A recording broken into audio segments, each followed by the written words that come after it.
كلا إنها لظى نزاعة للشوى تدعو من أدبر وتولى وجمع فأوعى إن الإنسان خلق هلوعا إذا مسه الشر جزوعا وإذا مسه الخير منوعا۔ سورہ معارج کی ان آیات پر درس چل رہا تھا۔ اللہ تعالیٰ صحیح طرح سے بات کہنے کی، سننے کی، سمجھنے کی اور عمل کی توفیق عطا فرمائے۔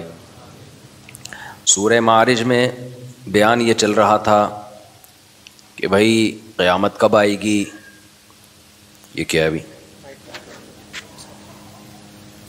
میں نے کہا شاید کہہ رہے ہیں بٹن بند کر لو، چلو اس بہانے بٹن بھی بند ہو گیا۔ تو اللہ میاں نے کیا فرمایا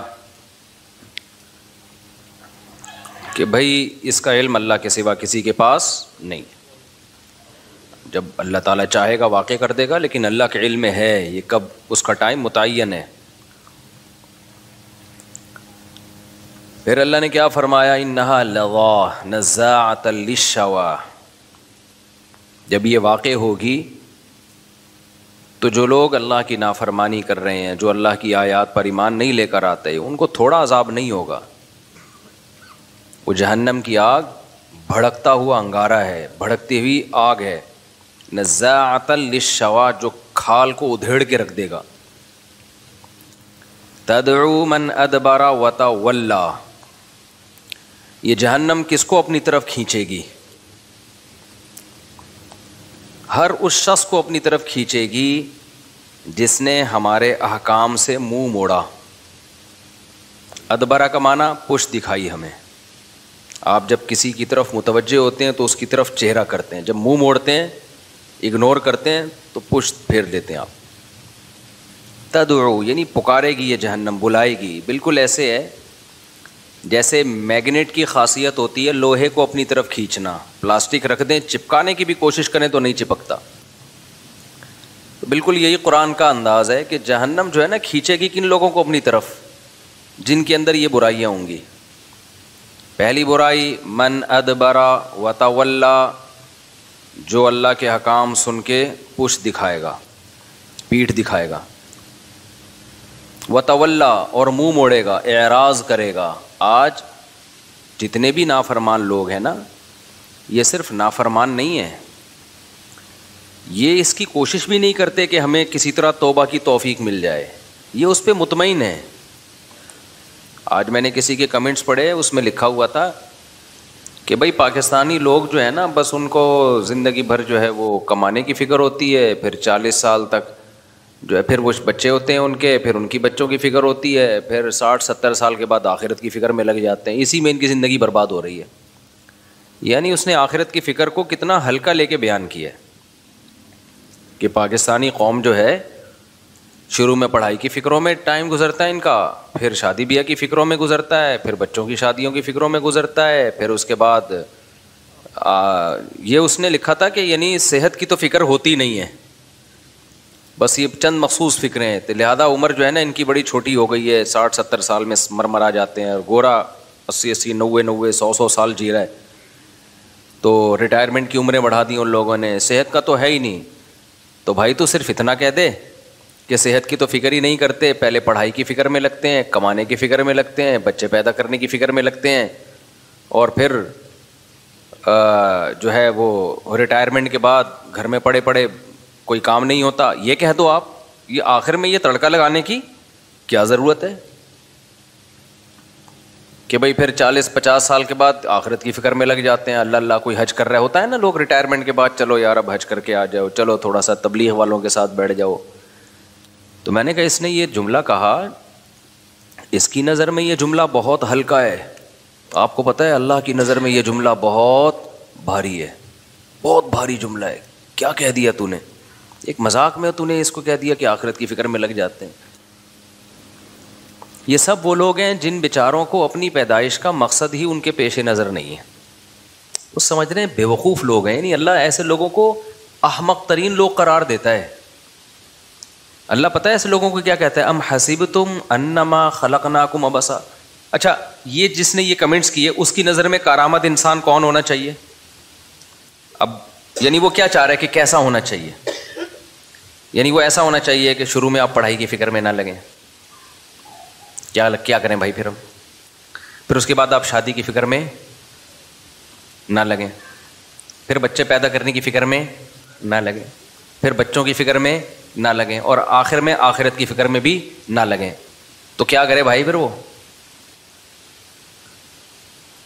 یہ لوگ نا, یہ وہ غلام لوگ ہیں جو غیر مسلموں سے اتنے انسپائر ہو گئے ہیں, متاثر ہو گئے ہیں, اتنے پاگل ہو گئے ہیں کہ کہتے ہیں نا کوا چلا ہنس کی چال اور اپنی بھی بھول گیا. یعنی گورے سے بھی 4 ہاتھ آگے نکلنے کی کوشش کر رہے ہیں. ایسی ٹینشن لیس زندگی دنیا میں کسی کی بھی نہیں ہے کہ فکروں سے مکمل ہی آزاد ہو جائیں.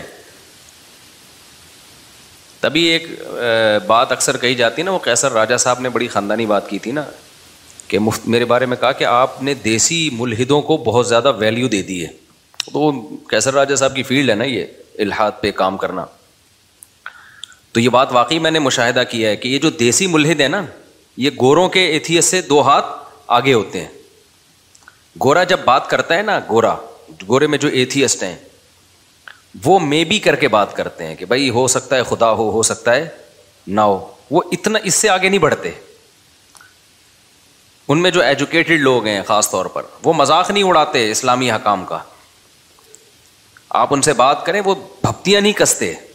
یہ جو ہمارے دیسی لوگ ہیں نا, یہ وہ ہیں جیسے کسی غریب کے پاس نیا پیسہ آ جائے تو اپنی اوقات بھول جاتا ہے. تو یہ سمجھتے ہیں ہم ایکچولی جب ہم خدا کا انکار کریں گے نا, ہم کہیں گے اللہ نہیں ہے, خدا نہیں ہے, مذہب غلط ہے, تو دنیا ہمیں ایجوکیٹڈ اور پڑھا لکھا سمجھے گی.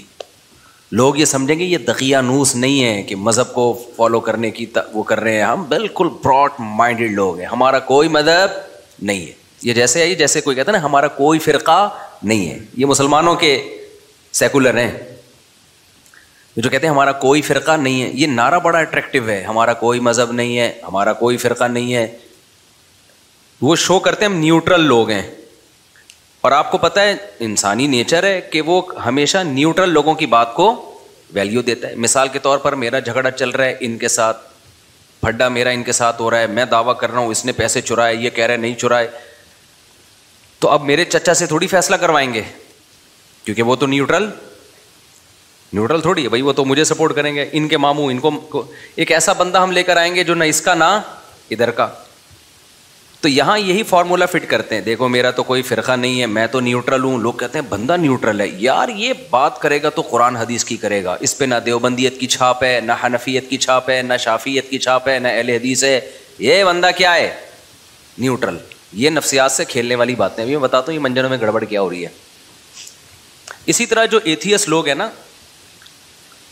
جو دیسی ایتھیسٹ ہیں, جو یہاں سے گئے اور وہاں جا کے بہک گئے کیونکہ انہوں نے کبھی اس طرح چڑیاں پہنی ہوئی عورتیں دیکھی نہیں تھیں. اتنی بڑی تعداد میں شراب کباب, جب وہاں گئے نا تو پاگل ہو گئے, بھائی یہ کیا ہے یار, یہ لائف یہ ہے انجوائمنٹ اصل. تو شراب کباب اور وہ اوٹ پٹانگ, اتنا جتنا گورا بھی نہیں ہوگا اس میں. تو بالکل ہی پھر ان کو یہ مولوی لوگ اور یہ مذہب اور یہ مدرسے سب کیا لگتے ہیں. تبھی یہ آپ کو پتہ ہے گوروں میں ہومو سیکشولیٹی کے خلاف بہت سارے ملحد بھی ہیں, لیکن دیسی ملحد کوئی آپ کو ہومو سیکشولیٹی کے خلاف نہیں ملے گا. وہ سارے کہتے ہیں سب کو اس گند میں ڈال دو, وہ اس میں لگے ہوئے آگے. اللہ جو میری معلومات میں ہے, ایسا دعویٰ میں نہیں کرتا, یہ ظاہر ہے پوری دنیا تو ہم نے نہیں دیکھی ہے, لیکن جو ہمیں نظر آ رہا ہے کہ یہ دیسی لوگ جو ہے نا, دیسی جو ایتھیسٹ ہوتے ہیں, یہ ان سے بھی 4 ہاتھ آگے ہیں. تو یہ دعویٰ جو لوگ کرتے ہیں نا, ہم نیوٹرل ہیں, ایکچولی ہمارا کوئی مذہب نہیں ہے, تو اب لوگ کہتے ہیں یار ان کی بات کا اعتبار کیا جائے گا. اسی طرح جو کہتے ہیں میرا کوئی فرقہ نہیں ہے, لوگ کہتے ہیں یہ کیا بات کرے گا. تو یاد رکھو جتنے فرقے بنے ہیں نا وہ اسی بیس پہ بنے ہیں کہ ہمارا کوئی فرقہ نہیں ہے. نیوٹرل ہو کے ہی تحقیق کیے تو ایک رائے قائم ہو گئی, پھر جب اس میں بہت سارے لوگ آ گئے تو وہ ایک مسلک بن گیا. مثال کے طور پر امام ابو حنیفہ نے سب سے پہلے تحقیق, جو مرتب تحقیق جسے کہتے ہیں, تو کوئی فرقہ تھا ان کا امام حنیفہ کا؟ بولو کہ بھئی وہ فقہ حنفی کو فالو کر رہے تھے کیا؟ وہ انہوں نے بالکل کیسے کیا ہے؟ نیوٹرل ہو کے. اذا صح الحدیث فهو مذہبی، مشہور قول امام حنیفہ کا، بھائی جو بھی صحیح حدیث ہے وہ میرا کیا ہے؟ مذہب ہے. تو انہوں نے اصول وضع کیے، ان کے شاگردوں نے پھر اس پہ کتابیں لکھی ہیں. تو بالکل نیوٹرل ہو کے ایک تحقیق کر کے ایک فقہ کو مرتب کیا.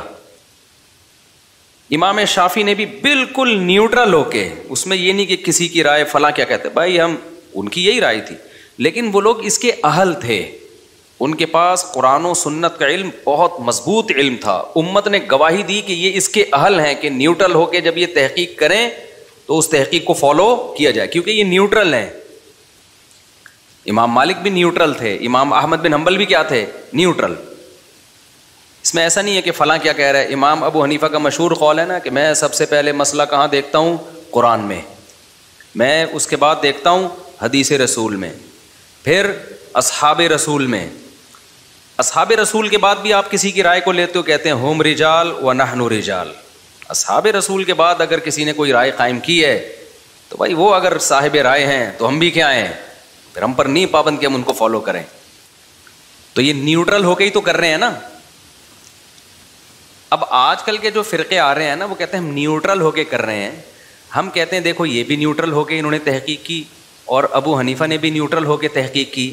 تو اب آپ مجھے ایک بات بتاؤ، جو تابعین کے دور میں نیوٹرل ہو کے تحقیق کر رہے تھے ان کی تحقیق میں درستگی کا امکان زیادہ ہے، یہ جو آج کل کے آئے ہوئے ہیں ان کی تحقیق میں درستگی کا امکان زیادہ ہے؟ اگر آپ نیوٹرل ہونے کی بیس پہ کر رہے ہو تو وہ بھی تو نیوٹرل ہی تھے نا. تو کیوں نہ ان کو فالو کیا جائے. یہاں ایک مشہور وہی منجن کہ ہم نے نہ ان کو کرنا ہے نہ ان کو کرنا ہے، ہم نے قرآن اور سنت کو کرنا ہے. تو اب یہ بھی قرآن و سنت کا دعویٰ کر رہا ہے، ابو حنیفہ بھی قرآن و سنت کا دعویٰ کر رہے ہیں. تو وہی باتیں جو یہ کر رہے ہیں وہی بھی کر کے گئے ہیں. بھائی ایک چیز رہ جائے گی، بھائی ہمیں ان کی دلیل تو ہمارے سامنے پہنچی ہے، ہمیں تو ان کی دلیل پہنچی ہے. یہ دلیل دیکھو، یہ تو ریفرنس کے ساتھ ہے. ابو حنیفہ نے جو باتیں کی ہیں وہ تو ریفرنسز کے ساتھ نہیں ہے. وہ اس لیے آپ کو نہیں ملی کہ آپ نے اس کو پراپر وے میں پڑھا نہیں ہے. جو جہالت کا اعتراف کر رہے ہو آپ، کامن سینس کیا کہتی ہے؟ 15ویں صدی کے بندہ اس کو جو ہے قرآن و سنت کا پتہ ہے، اور جو فقہ مرتب کر کے چلے گئے جس پہ پوری اسلامی حکومتیں چلی ہیں، صدیوں چلی ہیں، خلافتیں چلی ہیں، لاکھوں کروڑوں علماء صلحاء پیدا ہوئے اس کو فالو کرتے رہے، ان کے پاس قرآن و سنت نہیں ہوگا؟ تو یہ منجن کی مختلف کیا ہیں بھائی اس میں. تو ہاں اب سب نے نیوٹرل ہو کے ہی تحقیق کی ہے. امام شافعی نے بھی اس نیوٹرل ہو کے تحقیق میں بہت سے مسائل میں اتفاق ہو گیا اور کچھ مسائل میں کیا ہو گیا؟ اختلاف. ہم کہتے ہیں یہ بڑے بڑے علماء نے جب تحقیق کی اور پھر بھی اختلاف باقی جن مسائل میں رہ گیا، اب وہ حل نہیں ہو سکتا. وجہ اس کی یہ کہ کچھ نہ کچھ دونوں طرف دلائل ہیں. جب دونوں طرف دلائل ہیں تو اٹ مینس کہ یہ حل ہونے والا مسئلہ نہیں ہے. تو کوئی بات نہیں حل ہو رہا، کسی ایک کو فالو کر لو، دوسرے کو برا بھلا مت کہو. یہ لوگ جس ٹریک پہ لے کے چل رہے ہیں نا، یہ میرا موضوع نہیں ہے، بس میں اس کو سمیٹ رہا ہوں، آ رہا ہوں دوسری طرف. یہ جس ٹریک پہ لے کے چل رہے ہیں نا، یہ نیوٹرل گیری قیامت تک چلتی رہے گی. مثال کے طور پر انہوں نے کیا کہا کہ ہم تو نیوٹرل ہیں، نہ ہم حنفی ہیں نہ ہم شافعی ہیں، ہم نہ اہل حدیث ہیں، ہم تو نیوٹرل ہیں. لوگوں نے کہا یار، جیسے میرا کہیں بھی بیان جاتا ہے نا تو فوراً ایک کمنٹ آیا ہوتا ہے بھائی یہ تو حنفی ہیں، اس نے کیا کرنا ہے؟ فقہ حنفی کو سپورٹ کرنا ہے. حالانکہ ایسا نہیں ہے.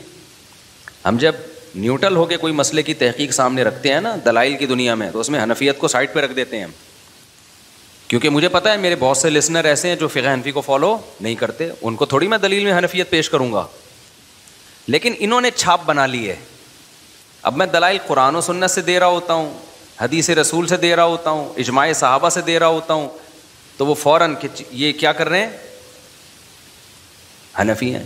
حالانکہ وہ مسئلہ امام شافعی کا بھی ہوتا ہے، وہ امام احمد بن حنبل کا بھی ہوتا ہے، وہی امام بخاری کا بھی ہوتا ہے، وہ امام مالک کا بھی ہوتا ہے، ساری دنیا کا وہی ہوتا ہے.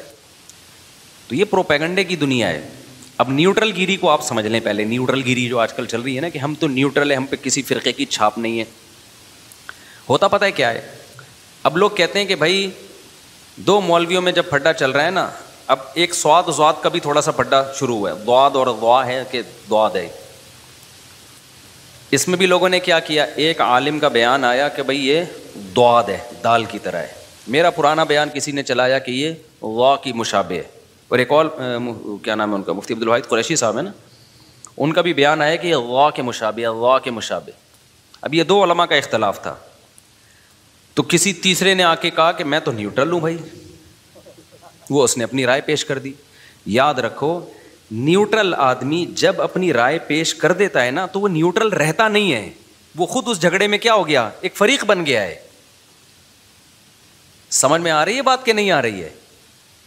مذہبی جھگڑا جب بھی ہوگا تو نیوٹرل قرآن و سنت ہیں، وہ جس کو کہہ رہے ہوں کہ یہ ٹھیک ہے وہ تو ٹھیک ہوگا. اب جب عوام سے یہ فیصلہ نہیں ہو پا رہا کہ قرآن و سنت کس کو ٹھیک کہہ رہے ہیں تو پھر تو اسکالرز ہی فیصلہ کریں گے نا، تو وہ نیوٹرل ہو ہی نہیں سکتے. نہیں آئی میرا خیال ہے بات سمجھ میں؟ مثال کے طور پر آج کسی کے کمنٹس آئے ہوئے تھے سواد دواد اور یہ جو اس طرح کے جھگڑے ہیں نا، کہ کہا کہ فلاں اسکالر ہے وہ اس کا فیصلہ کرے گا، تو مجھے خیال ہوا میں نیچے اس میں لکھ دوں کہ وہ جب 3 کا پھڈا ہو جائے گا تو پھر ہم کہیں گے کہ چوتھا ہوگا جو ان کے تینوں کے درمیان کیا کرے گا، فیصلہ، کیونکہ وہ تو بھی ایک فریق بن گئے نا. یہ بالکل ایسا ہی ہے جیسے ہم یہ کہتے ہیں کہ یہ لوگ کہتے ہیں نا یہ اتنے سارے فرقے آپس میں لڑ رہے ہیں تو اس لیے یہ سب کیا ہیں، غلط ہیں. تو جب آپ نے کہا یہ سب غلط ہیں تو آپ بھی تو لڑ رہے ہیں کہ نہیں لڑ رہے؟ نہیں یہی بات میرا خیال ہے، کیونکہ یہ سب آپس میں ایک دوسرے کو غلط کہہ رہے تھے. آپ نے کہا کہ یہ سب غلط ہیں تو سب غلط ہو کر ایک اور فرقہ وجود میں آ گیا، تو آپ بھی اسی بیس پہ پھر آپ بھی غلط ہو گئے، کیونکہ جب یہ سب آپس میں لڑنے کی وجہ سے غلط ہیں تو پھر آپ بھی تو ان سب سے لڑنے کی وجہ سے آپ تو سب سے بڑے غلط ہو گئے کہ یہ تو پھر بھی کوئی ایک سے لڑ رہا ہوگا دوسرے کو سپورٹ کر رہا ہوگا. اور اگر سارے آپس میں لڑ رہے ہیں تو آپ بھی تو ان سب سے لڑ رہے ہو اور یہ سب آپ سے بھی لڑ رہے ہیں، تو وہی جنگ جس کی وجہ سے یہ غلط تھے اسی جنگ میں آپ بھی کیا ہو گئے ہو. تو یہ جو منجن بکھرا ہے نا کہ سارے فرقوں کو ختم کر کے لڑائی ختم کرنی ہے، یہ منجن ہی غلط ہے.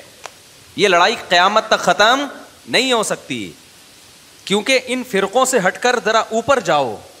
یہ تو قرآن و سنت کا سہارا لیتے ہیں نا.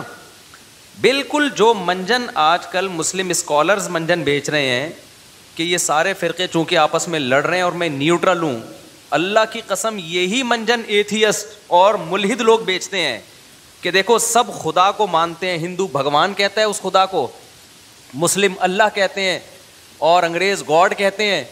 خدا کو ماننے والوں میں کتنے فرقے آپس میں بنے ہوئے ہیں. ایک کہتا ہے اللہ نے 1.25 لاکھ پیغمبر بھیجے، دوسرا کہتا ہے کوئی پیغمبر نہیں بھیجا.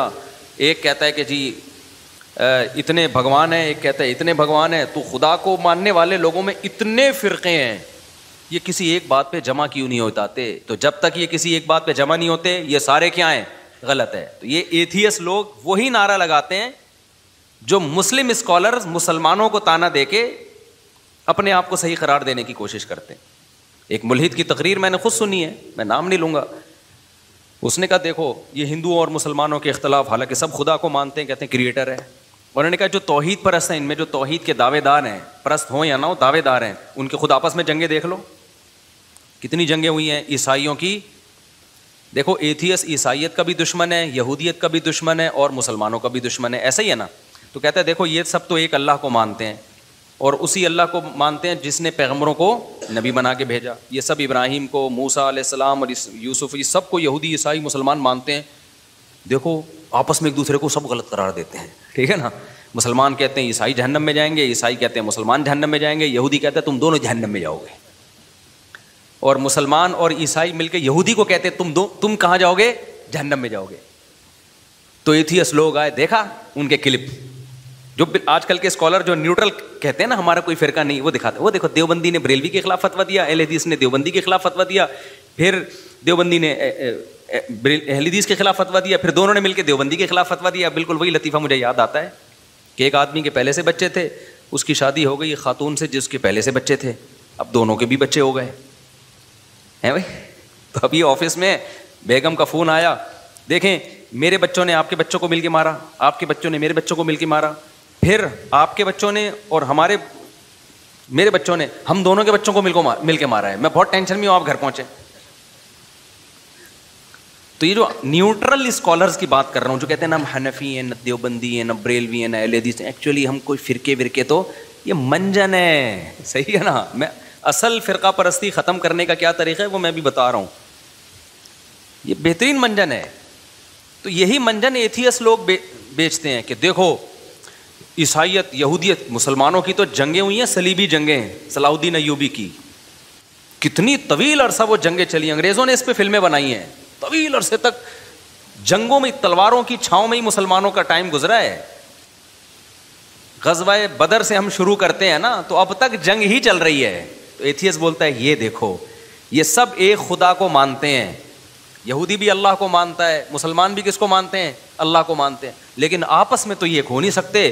یہودی کہتا ہے عیسیٰ علیہ السلام اللہ کے معاذ اللہ اللہ کے نبی نہیں ہے, معاذ اللہ نقل کفر, وہ تو ولد الزنا ہے, معاذ اللہ نقل کفر, مریم نے معاذ اللہ, یہ تو منہ سے بولتے ہوئے بھی ہمیں خدا کا اللہ کا خوف آتا ہے, وہ تو ان کو معاذ اللہ نقل کفر ولد الزنا کہتے ہیں. اور عیسائی کہتے ہیں ولد الزنا ہونا دور کی بات, وہ تو اللہ کے بیٹے ہیں. ابے دیکھو بھائی, ایک کہہ رہا ہے, اب وہ کلپ نکال کے چلانا شروع کریں تھی اور چلاتے ہیں. ایک کہہ رہا ہے کہ اللہ کے پیغمبر ہیں, دوسرا کہہ رہے ہیں عام انسان نہیں بلکہ معاذ اللہ ان کا تو نسب ہی نہیں ہے.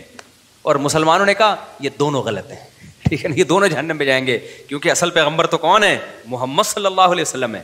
یہ منجن ملحد لوگ بیچتے ہیں.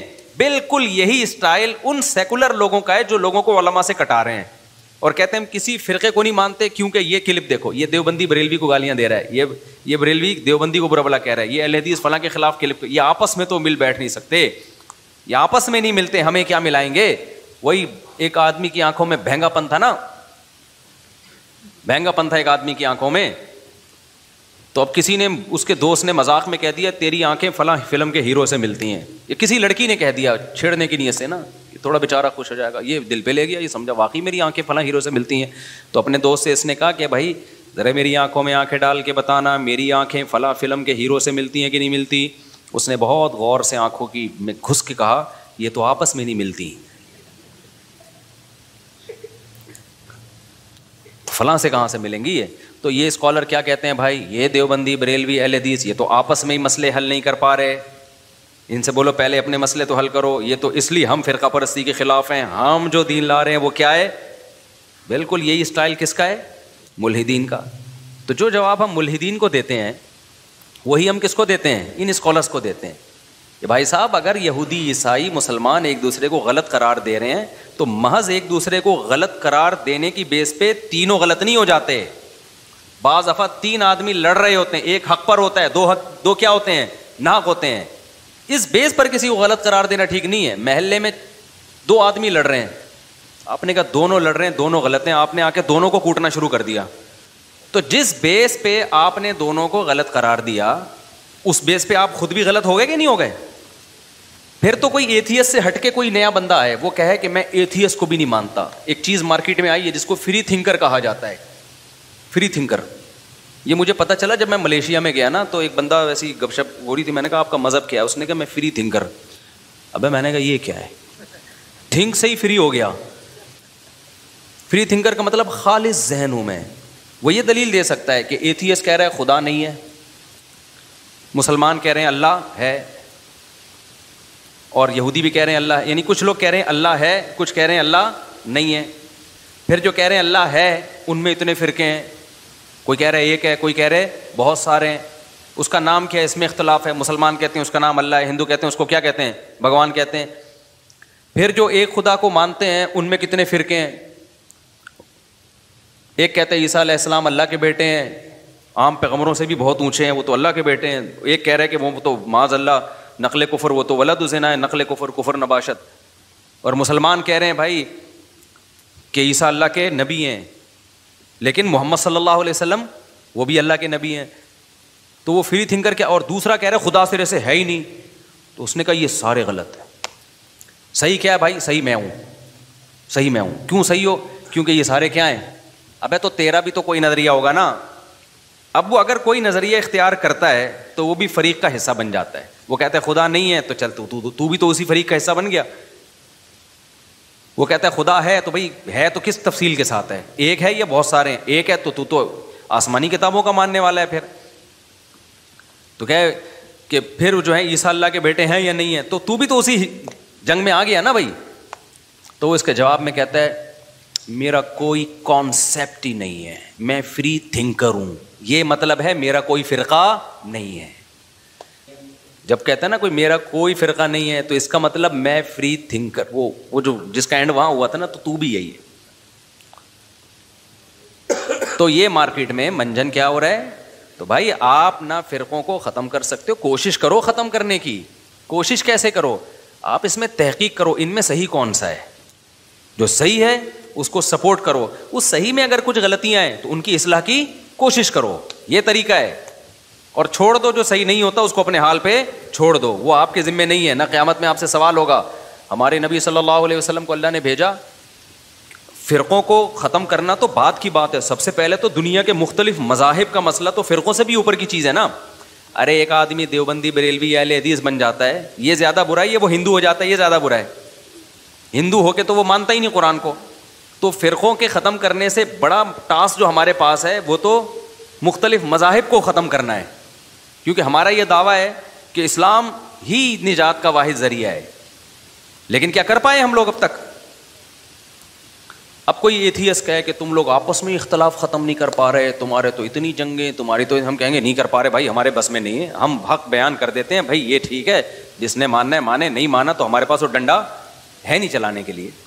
اور اسلام نے ہمیں اجازت بھی نہیں دی ہے کہ ڈنڈا چلا کے لوگوں کو مسلمان کرو, بلکہ اسلام نے کیا کہہ دیا, لا اکراہ فی الدین, دین میں کوئی زبردستی نہیں ہے. قد تبین الرشد من الغی, اللہ کہتے ہیں میں نے حق اور باطل کو واضح کر دیا ہے.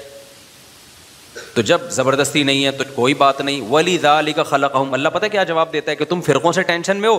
فرقوں سے بڑا مسئلہ کیا ہے؟ مذہب. جو مذہبی لوگوں کے چینج ہیں, فرقے کم از کم اللہ رسول کو مان تو رہے ہیں نا, تشریحات میں ڈنڈی مار رہے ہیں, گڑبڑ کر رہے ہیں. کچھ ڈنڈی نہیں مار رہے, کچھ ڈنڈی مار رہے ہیں. اس سے بڑی گمراہی تو یہ کہ اللہ ہی کے منکر ہیں بہت سے لوگ. اس سے بڑی گمراہی تو یہ کہ بہت سے لوگ تو اللہ کے ساتھ غیروں کو شریک کر رہے ہیں. تو اب اس پہ نبی بھی پریشان ہوتے تھے کہ یہ کیوں نہیں مان رہے. تو اللہ نے کیا جواب دیا, وَلِذَٰلِكَ خَلَقَهُمْ, قرآن کی آیت ہے, اللہ نے اسی لیے پیدا کیا ہے کہ اختلاف رہے ان میں. کیوں؟ اختلاف میں آزمائش ہے کہ تم دیکھتے ہو اس حق کو سپورٹ کرتے ہو یا تم باطل کو. یہ اس طرح رہے گا. یہ عیسیٰ ابن مریم آ کے ختم کریں گے علیہ الصلوۃ والسلام, سارے فرقے ختم ہو جائیں. وہ تلوار کی طاقت سے ہوں گے, وہ بھی مناظروں سے نہیں ہوں گے, وہ تلوار کی طاقت سے ختم کریں گے عیسیٰ علیہ السلام آ کے. کیونکہ کون آپ کی دلائل سے کچھ لوگ مان لیتے ہیں, کچھ پھر بھی ڈٹے رہتے ہیں, کیونکہ بہت سے لوگوں کے مفاد وابستہ ہوتے ہیں. ان کو بات سمجھ میں آ رہی ہوتی ہے لیکن پھر بھی نہیں مانتے. آج ایک آدمی میرے سے الجھا نا, کہہ رہے ہیں آپ یہ کہہ رہے ہو عدالتی خلا معتبر نہیں ہے, عدالتی خلا معتبر. جب ایک عورت نہیں رہنا چاہتی, جب ایک عورت نہیں رہنا چاہتی, اس پہ زور لگا رہے ہیں. میں نے کہا بھائی اگر ظلم کر رہا ہے تو پھر تو ہم بھی یہ کہتے ہیں کورٹ کا خلا معتبر ہے. جب ظلم نہیں کر رہا, اس کے بیسک حقوق پورے کر رہا ہے, کہہ رہے ہیں ٹھیک ہے کر رہا ہے, لیکن وہ نہیں رہنا چاہتی, وہ نہیں رہنا چاہتی, وہ مجھے نا ظہر کے بعد وہ اسی طرح, تو کیوں اس کو مجبور کر رہے ہیں؟ فائدہ کیا رہنے کا؟ میں نے کہا اس کا حل شریعت نے بتایا ہے کہ اگر حقوق بھی ادا کر رہا ہے لیکن عورت کو کسی بھی وجہ سے میاں پسند نہیں آ رہا, تو اللہ نے ایک راستہ رکھا ہے کہ بھائی شوہر سے طلاق کا یعنی خلا کا مطالبہ کر لو, اور خلا طلاق ہی ہے. اس کو بولو مہر لے لے بھائی, میری جان چھوڑ دے. شوہر اگر اس بات کو سیریس نہیں لیتا تو کورٹ میں کیس کر دے. کورٹ میں یہ کیس نہیں کرے جج میں آپ کی بیوی ہوں لہٰذا آپ مجھے طلاق دے دو. کورٹ میں کہے کہ میں بیوی جس کی ہوں دے گا وہی, آپ صرف اپنی بیوی کو دیں گے. ہاں میں جس کی بیوی ہوں نا مجھے وہی دے گا, لیکن وہ میری بات کو سیریس نہیں لے رہا. کورٹ کا مطلب یہ ہوتا ہے کہ شوہر سیریس لے, آپ اس کو نوٹس بھیج کے بلائیں تو شوہر پھر سیریس لے گا, اور شوہر کو یہ بھی اطمینان ہو جائے گا کہ بھائی جب عدالت انوالو ہوتی ہے تو میرا مہر مجھے لازمی ملے گا, ورنہ ایسا نہ ہو میں نے ادھر طلاق دی اور مہر بھی لے کے بیوی شارٹ ہو جائے. تو جتنے بھی پھر خلا کے بعد کے جو مسائل ہیں, عدت کا خرچہ, اس میں کورٹ انوالو ہوگی. جب کورٹ انوالو ہوتی ہے تو بھاگنے کا راستہ نہیں رہتا, نہ شوہر کے لیے نہ بیوی کے لیے. تو میں نے کہا یہ راستہ اگر وہ دے دیتا ہے تو ٹھیک ہے, نہیں دے دیتا تو پھر کیا کرے؟ صبر کرے وہ, کیونکہ طلاق کا حق, نکاح ختم کرنے کا حق تو مرد کے پاس ہے. پھر وہی نہیں, جب وہ نہیں رہنا چاہتی ہے, یہی اسٹائل تھا ان کا. نہیں مفتی صاحب آپ آج ہی کی بات ہے ظہر کے بعد, جب وہ نہیں رہنا چاہتی ہے, میں نے کہا میرے بھائی چھوڑ دے اسلام کو. پھر میں نے کہا میں آپ عقل سے ثابت کرنے میرے پر تھوپ رہے ہو ایک مسئلہ. یہ پتہ ہے کیا ایک لاجک پیش کرتے ہیں, ایک عورت نہیں رہنا چاہتی تو کیوں اسلام اس کو مجبور کر رہا ہے رہنے پر؟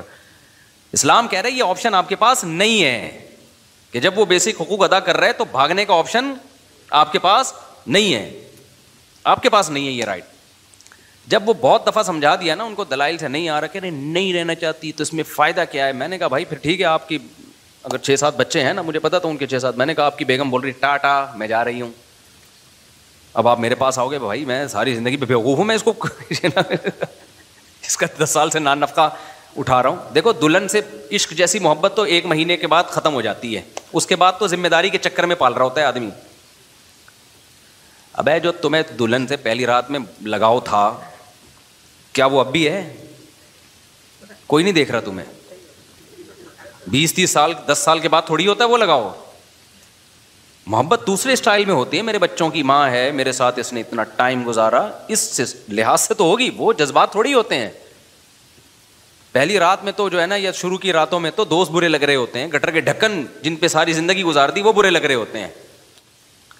لیکن کیا یہ جذبات بعد میں رہتے ہیں؟ اس کے بعد ذمہ داریاں سمجھ کے، یار وائف ہے میری، جو ہے نا میرے والد کی بہو ہے، میرے بھائیوں کی بھابھی ہے، اور جو ہے کیا نام ہے، ایک میں چھوڑ دوں گا، بدنام ہو جاؤں گا سوسائٹی میں، عزت کا، اور اس کی بھی زندگی برباد ہوگی. تو 10 سال 15 سال اس نے کیا کیے؟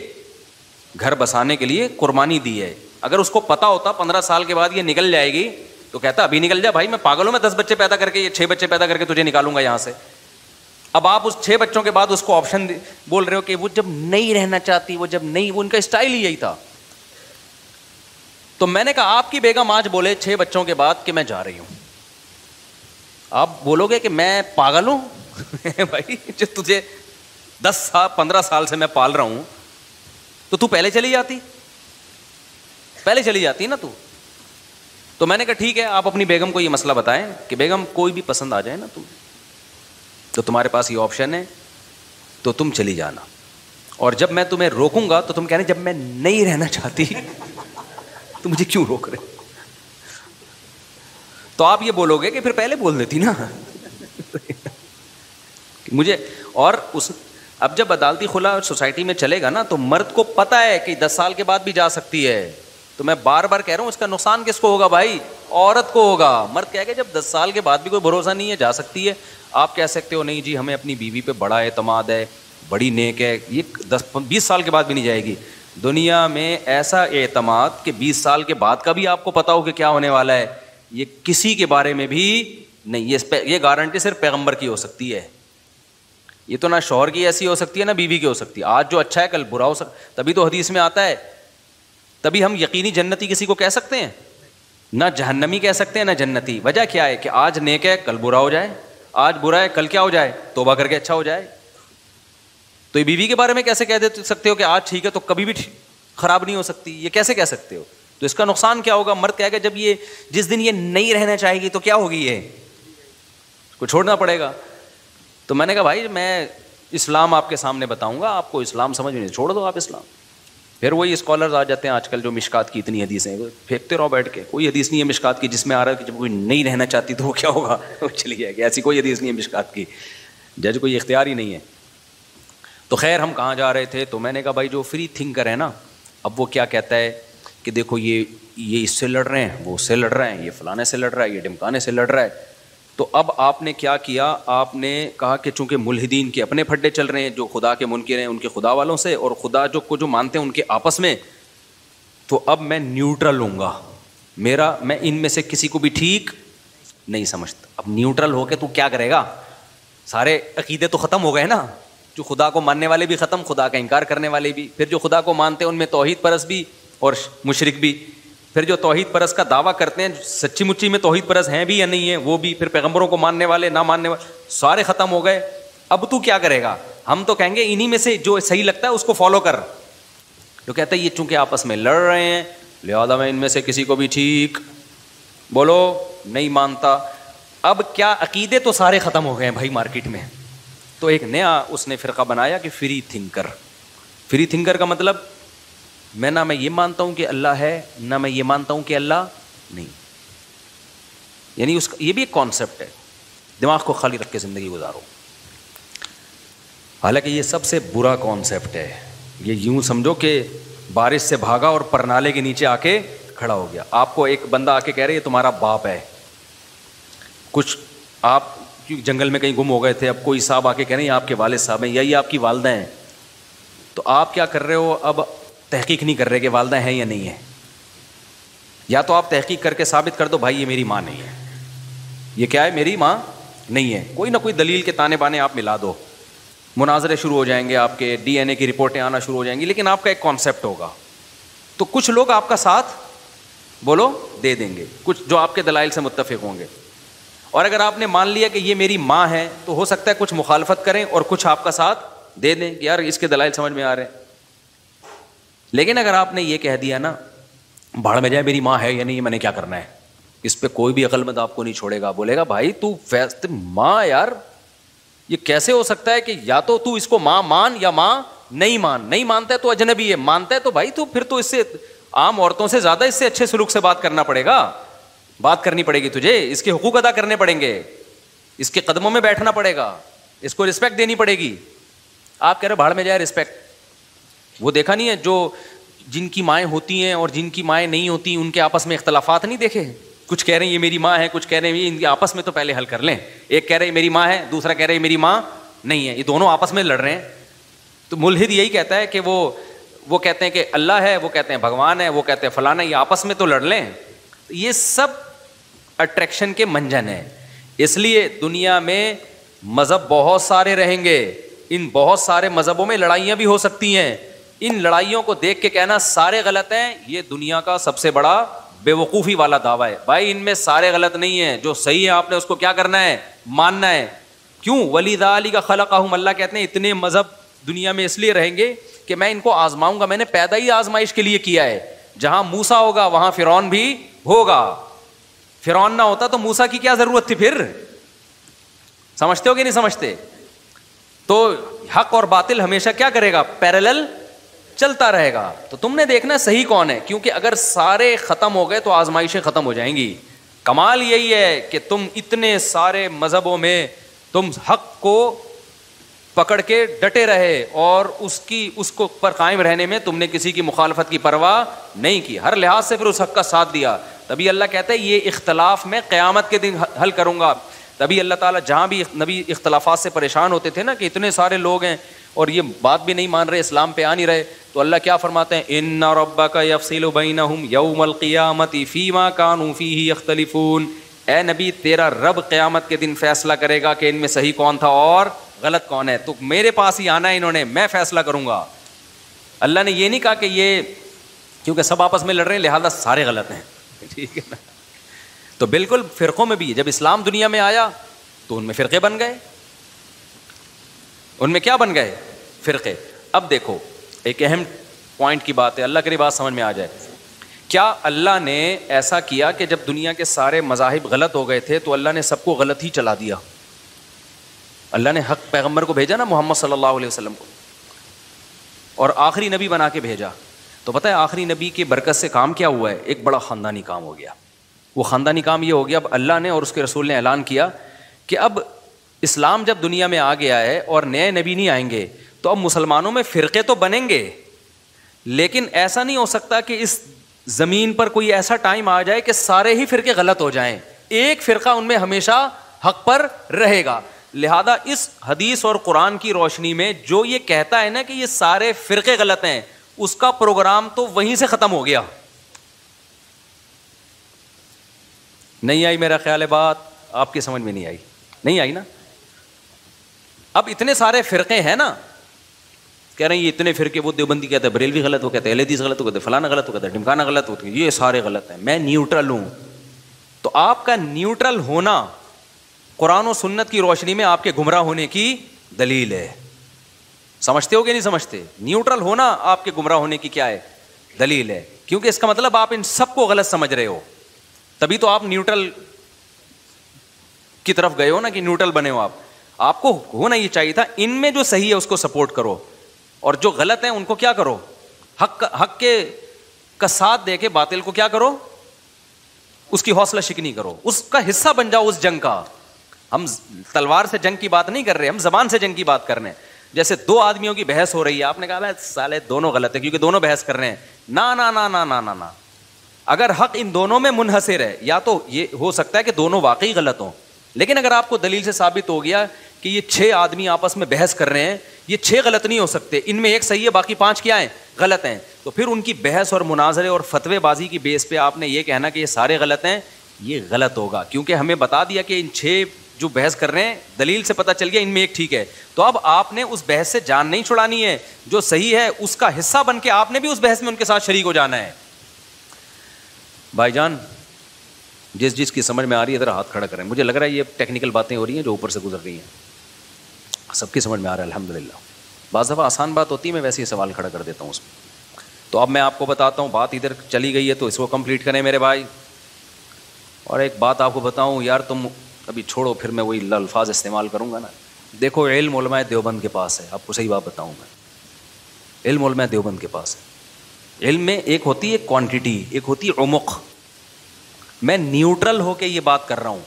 آپ کہہ سکتے ہو کہ آپ تو دیوبندیت کی چھاپ آپ پہ لگی ہوئی ہے, لیکن میں نے کیا بتایا کہ جب آپ فریق مخالف سے خطاب کرتے ہیں نا تو پھر نیوٹرل ہونا پڑتا ہے. جیسے میں اگر عیسائیت سے بات کروں گا تو میں قرآن کے دلائل تھوڑی دوں گا ان کو, کیونکہ ہم تو اسلام کو مانتے ہی نہیں. تو میں قرآن سے ہٹ کے پہلے قرآن کے برحق ہونے کی دلیل دوں گا, وہاں مجھے نیوٹرل ہونا پڑے گا. تو میرے عقائد وہی ہیں جو علماء دیوبند کے عقائد ہیں. کیوں ہیں وہ میں بھی بتاتا ہوں. لیکن جب میں اہل حدیث سے بحث کروں گا, جب میں کسی بریلوی مکتبہ فکر سے بحث کروں گا, پھر میں تھوڑی دیوبندیت کا حوالہ دوں گا کہ حضرت مولانا تھانوی نے یہ لکھا تو پھر میں اس سے اوپر جاؤں گا. میں کس کی بات کروں گا؟ اپنا برحق ہونا. یہاں تک کہ علماء دیوبند کا برحق ہونا بھی میں قرآن و سنت سے ثابت کروں گا, اور اگر ثابت نہیں ہوگا تو مجھے چھوڑنی پڑے گی دیوبندیت.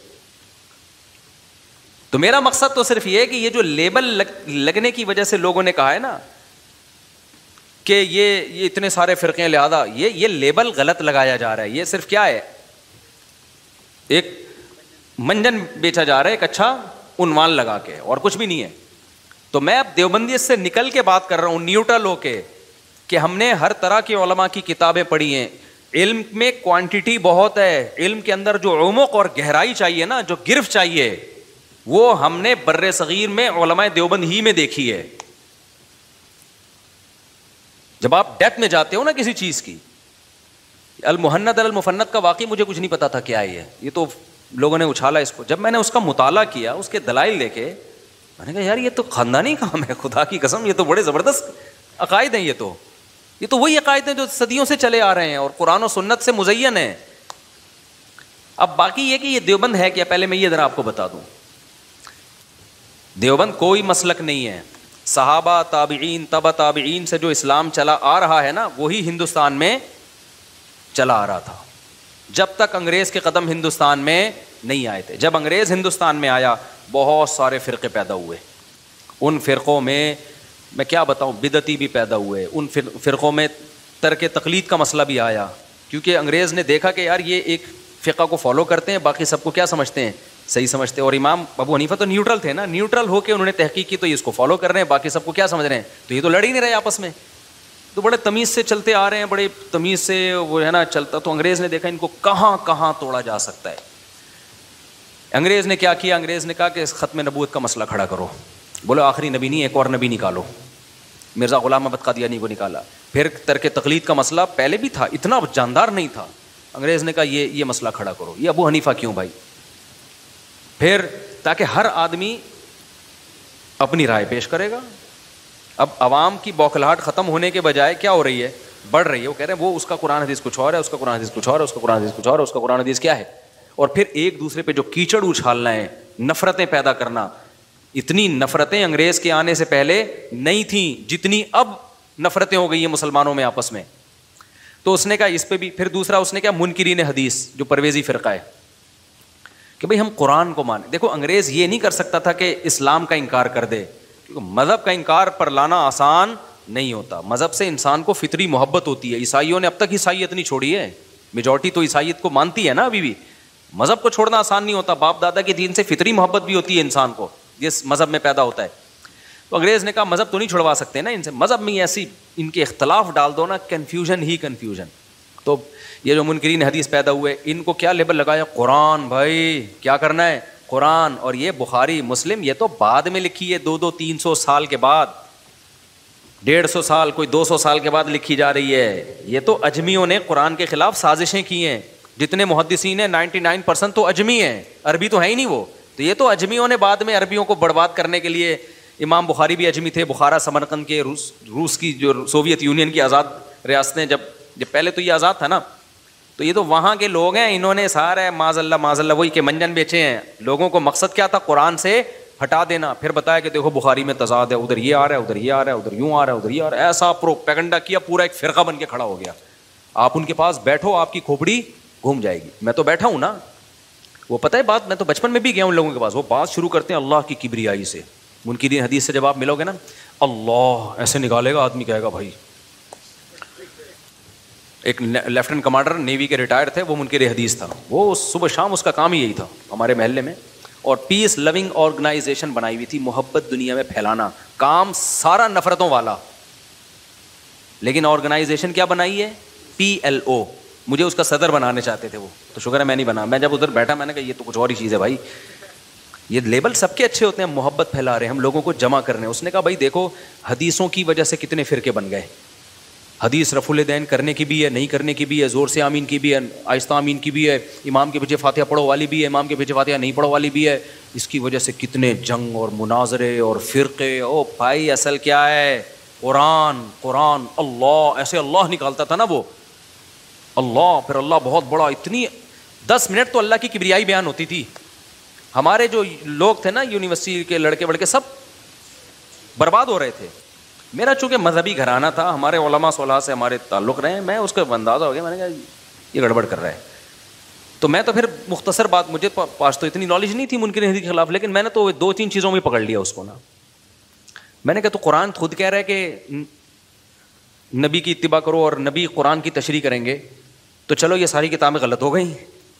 تو جو قرآن نے کہا نبی تشریح کریں گے وہ کدھر ہے, پھر وہ لے آؤ. تو میں پھر, اور وہ یہیں پہ پھنس گیا. میرا پھر مناظرہ بعد میں بھی ایک آڈیو پڑا ہوا ہے اسی پہ, اس میں بھی میں نے اسی پہ پھنسایا تھا. میں نے کہا پھر وہ کہاں گیا, کہ قرآن ہی کو مان رہے ہیں نا, چلو قرآن ہو گیا نا, اللہ جو ہے نا, جو آپ کہہ رہے ہیں اللہ, ہم نے اللہ کو مان لیا, جل جلالو اور اما نوالو, پتہ نہیں کیا کیا لگاتا تھا وہ. اور صبح و شام مولویوں کے خلاف, ان تمام لوگوں کا منجن جب تک بکتا نہیں ہے, جب تک یہ صبح و شام مولویوں کو مغلظات بکے نہیں. ابے وہ بھی یہی کہتا تھا ان مولویوں نے دکانیں کھولی ہوئی ہیں, یہ مولوی یوں کرتے ہیں, یہ مولوی یوں کرتے ہیں, اور کچھ تقوی کی چیزیں بھی لے آتے ہیں. یہ وہ کہتا تھا انڈا حرام ہے. اب اس سے لوگ ہو یار انڈا, اس نے کہا یہ تو غلیظ پانی سے بنتا ہے, بس کچھ تھوڑا سا نا, کہ تاکہ پتہ چلے کہ ہم لبرل نہیں ہیں, آزاد خیال نہیں ہیں, ہم تو ان چیزوں کو بھی حرام کہہ رہے ہیں جو تم حلال سمجھتے ہو. نہیں, بہت پرہیزگار ہیں. ہمارے ایک دوست تھے, انہوں نے انڈا کھانا ہی چھوڑ دیا اس چکر میں. تو اب کیا ہوا ہے کہ میں اس کے دلائل نہیں دوں گا ان کو, ہم نے کیوں, لیکن بنائی ہوئی تھی پیس لوننگ آرگنائزیشن. اس آرگنائزیشن کے نام سے نا لوگوں کو, اور نفرتوں کے علاوہ کچھ بھی نہیں. لیبل یہ تھا محبت, محبت, باتیں بڑی محبت کی, خدمت کرو. لیکن گھروں میں لڑائیاں شروع ہو گئی, گھروں میں بحثیں شروع ہو گئی. ایک بھائی کہہ رہا ہے بھائی میں کیوں بخاری کو مانوں, میں کیوں مسلم کو مانوں. دوسرا کہہ رہا ہے میں تو مانتا ہوں. ایک نفرتیں. کتنے لوگوں نے ہماری مسجد کے امام کے پیچھے نماز پڑھنا چھوڑی. مسجد کتنی بہترین جگہ ہے گیدرنگ کی مسلمانوں کی, گوروں کے پاس یہ چیزیں نہیں ہیں. مسجد کے مولوی کو برا بھلا کہنا شروع کر دیا. پھر ایک اور صاحب آئے, ایک وہ اہل حدیث تھے. سارے اہل حدیث ایسے نہیں ہوتے, میں بار بار بتا رہا ہوں. اہل حدیث میں مولانا ابتسام الہی اور احتشام الہی ظہیر صاحب جیسے معتدل لوگ بھی. ان کے ڈرائیور نے مجھے بتایا کہ میں تو ساری زندگی ترک رفع الدین سے نماز پڑھی ہے, اور کہ اس نے کہا یہ جو مولانا ہشام الہی ظہیر انہوں نے تو مجھے آج تک ایک دفعہ بھی نہیں کہا کہ رفع الدین کرو. یہ کرتے ہیں, میں نہیں کرتا, تو نہ میں ان کو چھیڑتا ہوں نہ وہ. کہہ رہے ہیں اس بندے کے یہ مسائل ہی نہیں ہیں, یہ ختم نبوت کی بات کر رہا ہوتا ہے, اور جو اجتماعی ٹاسک ہیں ان پہ چل رہے ہوتے ہیں. تو سارے ایسے نہیں ہوتے, لیکن فتنہ پرست بھی ہوتے ہیں. تو وہ ایک اہل حدیث آ گیا ہمارے محلے میں, اس نے جو چھیڑنا شروع کیا ہے, بخاری لے کے بیٹھا ہوا ہوتا تھا. پھر اتنا علماء کے خلاف اس نے زہر اگلا ہے, بہت سے نوجوان مسجد سے ٹوٹ گئے. میری بھی اس سے بحثیں ہوئی. تو کیا یہ ہو کیا رہا ہے؟ اچھا وہ کیا فقہا سے ہٹانا. منکرین حدیث کیا کہہ رہے ہیں, یہ کتابیں بعد میں لکھی گئی ہیں. اور منکرین فقہ کیا کہہ رہے ہیں, امام حنیفہ کی کوئی کتاب دکھاؤ. بھائی امام حنیفہ کی نہیں ہے, ان کے شاگردوں کی. تو ابے اتنے بعد میں کتابیں لکھی گئی ہیں, تو وہ کتابیں ہمارے لیے حجت نہیں ہیں. صحابہ کے دور میں کون سی کتاب تھی فقہ کی جس کو صحابہ عمل کرتے تھے؟ صحابہ کے دور میں کون سا فقہ حنفی تھا؟ حالانکہ اصل یہ تھا کہ قرآن و سنت کی ایک تشریح وہ ہے جو ائمہ مجتہدین ریٹن فارم میں لکھ کے چلے گئے ہیں, اس کو فالو کر لو بھائی. اس میں کیا ہے آسانی. جب تک ریٹن میں نہیں تھی تو لوگ اپنی مرضی سے علماء سے مسئلہ پوچھتے تھے. جب ہر چیز ریٹن میں آ گئی تو فقہ بھی کس میں آ گیا؟ ریٹن میں آ گیا, حدیث بھی ریٹن میں آ گئی, حدیثیں بھی تھیں, فقہ بھی تھا, ریٹن فارم میں بعد میں مرتب ہوا ہے. اب جیسے حدیث میں امام بخاری کی کتاب کو بخاری کا نام دے دیا, محمدی کتاب کا نام تھوڑی دیا. تو ایسے ہی ابو حنیفہ نے جو قرآن و سنت سے نیوٹرل ہو کے مسائل نکالے, ان کو نام ہم نے کیا دے دیا, فقہ حنفی کا نام دے دیا, کہ مرتب وہ ہیں, وہ ان کے شاگرد مرتب ہیں. امام مالک کے فقہ کو مالکیہ کا نام دے دیا. تو اس میں کون سی قیامت آ گئی؟ اس سے امت ٹوٹنے سے کیا ہو گئی؟ بچ گئی, کہ بھائی انہی میں سے کسی کو فالو کرو. جیسے حدیث میں کیا ہوا کہ بچ گئی. اب ہر آدمی سندوں کی بحث نہیں کر سکتا, بھائی یہ کتابیں ہیں, یہ ہیں. تو جو کام منکرین حدیث کیا تھا, وہی جو متشدد قسم کے اہل حدیث تھے نا, انہوں نے وہ کرنا شروع کر دیا. مجھے اب وہ بچپن کا وہ اہل حدیث سے ابھی تک مناظرہ یاد ہے. مجھے منکرین حدیث سے واسطہ پڑا. پھر کیا ہوا, جو اہل حدیث حضرات, ایک تھا بڑا شرارتی تھا وہ, میں پھر بار بار کہوں سارے اہل حدیث شرارتی نہیں ہوتے, اور سارے نیک نہیں ہوتے, یہ بھی بتا دوں. کچھ ایسے ہوتے ہیں جو بدعت کو صرف اہل حدیث کی مخالفت میں اس بدعت کو یعنی سنت قرار دینے کی کوشش کرتے ہیں, حالانکہ ان کو پتا ہوتا ہے کہ ہمارے پاس اس کی کوئی دلیل نہیں ہے. تو دودھ کے سارے دھلے ہوئے نہیں ہوتے. تو وہ متشدد تھا, اس لیے میں اس کی بات کر رہا ہوں. تو اس نے کیا کیا, مجھے کہنے لگا یار یہ جو ہے نا اتنے سارے فرقے حنفی, شافعی, مالکی, حنبلی, قرآن و سنت پہ کیوں نہیں آ جاتے؟ تو میں نے کہا یہ کہ تورات اور انجیل پہ آئے ہوئے تھے یہ لوگ. اچھا اس وقت واقعی مجھے کچھ نہیں ان چیزوں کا زیادہ پتا تھا, میری تو 16-17 سال عمر تھی. تو اس اہل حدیث نے مجھے نے بٹھایا, اس نے کہا کہ دیکھو ہر وقت ان کا یہی کام تھا مسجد میں, ٹوکنا اس کو, تو زور سے فاتحہ پڑھ, ٹانگیں یہ کرو اور رفع الیدین کرو, ہر وقت یہی کام تھا. ہم اس وقت کچھ اور ایکٹیویٹیز میں لگے ہوئے تھے. ہم نے لڑکوں کی ایک جماعت بنائی ہوئی تھی کہ یار ہم لڑکوں کو گھیر گھیر کے مسجد میں لاتے تھے, شرعی پردہ ان کو ترغیب دینا, گھروں میں شرعی پردہ کرواؤ, نماز پڑھو, ان چیز وہ ادھر لے آئے نا ہمیں. تو میں نے کہا ٹھیک ہے جی, اگر کچھ صحیح بات کرنے تو مان لوں گا میں. تو میں نے ان سے پوچھا کہ میں کوئی پروفیشنل مناظر نہیں ہوں, نہ تھا میں, سمجھ رہے ہیں کہ نہیں سمجھ رہے. میں نے ان سے کہا کہ آپ یہ جو کر رہے ہیں کہ یہ سب غلط ہیں, تو صدیوں سے تو یہی چلتا آ رہا ہے, کوئی حنفی ہے, کوئی شافعی ہے, پوری ریاستیں اسی پہ چلی ہیں, تو آپ کیا یعنی کہہ رہے یہ نہیں ہونا چاہیے. میں نے کہا پھر کیا ہونا چاہیے؟ تو انہوں نے کہا دیکھیں ہر شخص قرآن و سنت میں تحقیق کرے, تو اس سے یہ سب ختم ہو جائے گا اختلاف, سب کی نمازیں ایک جیسی ہو جائیں گی. میں نے کہا اچھا مجھے بتاؤ, ابو حنیفہ نے, امام شافعی نے یہی کیا یا کچھ اور کیا؟ قرآن و سنت میں تحقیق کی نا. انہوں نے کہا ہاں. میں نے کہا ان کا علم ہم سے زیادہ, ان کا تقویٰ ہم سے زیادہ, وہ صحابہ کے زمانے کے قریب تھے, ان میں غلطی کا امکان ہم سے کم, پھر بھی 4 بن گئے. اور جب 4 ارب امت, 1 ارب 22 کروڑ امت کے لوگ قرآن و سنت پہ تحقیق کریں گے, تو 1 ارب 22 کروڑ فقہ بنیں گے. سمجھ میں آ رہی ہے بات کہ نہیں آ رہی؟ یہ جو انجینئر علی مرزا صاحب ہیں, ان کا بھی تو منہج وہی ہے جو اہل حدیث کا ہے, کہ میں کسی کی تقلید نہیں کرتا اور صرف میں قرآن و سنت کو مانتا ہوں. اب اہل حدیث حضرات جواب میں کیا کہتے ہیں, بھائی یہ قرآن و سنت کی وہ فہم جو اسلاف سے منقول نہیں ہے, وہ فہم معتبر نہیں ہے, یہی کہتے ہیں نا. تو یہی تو ہم بھی کہہ رہے ہیں. اسلاف میں تو سب سے پہلے ہی ائمہ اربعہ آتے ہیں, تو بھائی انہی کی فہم معتبر ہے. ورنہ اگر آپ بے لگام قرآن و سنت کے نام پہ چھوڑ دیں تو پیدا ہوتے رہیں گے. کل کوئی آئے گا جو انجینئر علی مرزا کو بھی غلط کہے گا, پرسوں کوئی آئے گا جو سب کو غلط کہے گا. تو یہ قیامت تک لا متناہی نہ ختم ہونے والا سلسلہ شروع ہو جائے گا. اس سے امت ٹکڑے ٹکڑے ہو کے رہ جائے گی. تو میں نے ان سے کہا, میں نے کہا 4 اماموں نے تحقیق کی تو 4 مکاتب فکر بن گئے. اب آپ 1 ارب 22 کروڑ امت کو لگا رہے ہو, وہ اثر نو دوبارہ قرآن و سنت کی کیا کرے, تحقیق کرے. تو اس سے امت سمٹے گی نہیں. تبھی ابھی نہیں سمٹی ہے, آپ دیکھ رہے ہیں اور کیا ہو رہی ہے. پیچھے جتنا جائیں گے نا سمٹتی بھی نظر آئے گی, ماضی میں جتنا جائیں گے, اور جتنا فیوچر میں جائیں گے پھیلتی بھی نظر آئے گی, فرقوں میں بٹتی بھی نظر آئے گی. تو کہاں سے کہاں بات چلی گئی. تو انگریز نے کیا کیا, ہر سطح پہ مسلمانوں کو توڑا اس نے, ہر سطح پہ اس نے دراڑیں پیدا کرنے کی کوشش کی. تو اب ہوا یہ کہ اتنے سارے فرقے جب بن گئے نا ہندوستان میں, تو جو اصل مذہب کو فالو کر رہے تھے نا, جو گورے کے آنے سے پہلے تھا, اس کو بھی تو کوئی نام دینا تھا نا لوگوں نے. اس کو علماء دیوبند کا نام دیا گیا, حالانکہ اس میں دیوبند کے بہت سارے دیوبند کے لوگ نہیں تھے. دیوبند تو ایک علاقہ تھا نا, بلکہ پورے بر صغیر میں جہاں جہاں بھی وہ لوگ جو بدعتی نہیں تھے یا وہ مذاہب اربعہ کے منکر نہیں تھے, جو وہ ان کو لوگوں نے نام کیا دے دیا. اب ان کو یا تو مسلم نام دیا جاتا, اگر ہم ان کو مسلم نام دیتے تو اس کا مطلب یہ ہوتا باقیوں کو آپ کیا قرار دے رہے ہو, غیر مسلم. تو فرق کرنے کے لیے بھائی یہ بریلوی ہیں, یہ کیا ہیں, یہ دیوبندی ہیں. تو یہ پبلک نے نام دیا ہے, تو ورنہ علماء دیوبند کی بنیاد 1867 میں یا 57 میں نہیں رکھی گئی ہے, مدرسے کی بنیاد رکھی گئی ہے. صحیح ہے نا, جو انار کے درخت کے نیچے مدرسے کی بنیاد اس وقت رکھی گئی ہے. جو علماء دیوبند کی جو منہج ہے وہ قرآن و سنت ہے, اجماع امت ہے, اور فروعی اختلافی مسائل میں اہل سنت والجماعت کے 4 اماموں میں سے کسی ایک امام کو فالو کرنا اور دوسرے کو برا بھلا نہ کہنا, یہ ہے علماء دیوبند کا عقیدہ. تو یہ تو صدیوں سے چلا آ رہا ہے, میں سمجھا پا رہا ہوں, اور میں بھی اسی معنی میں دیوبندی ہوں.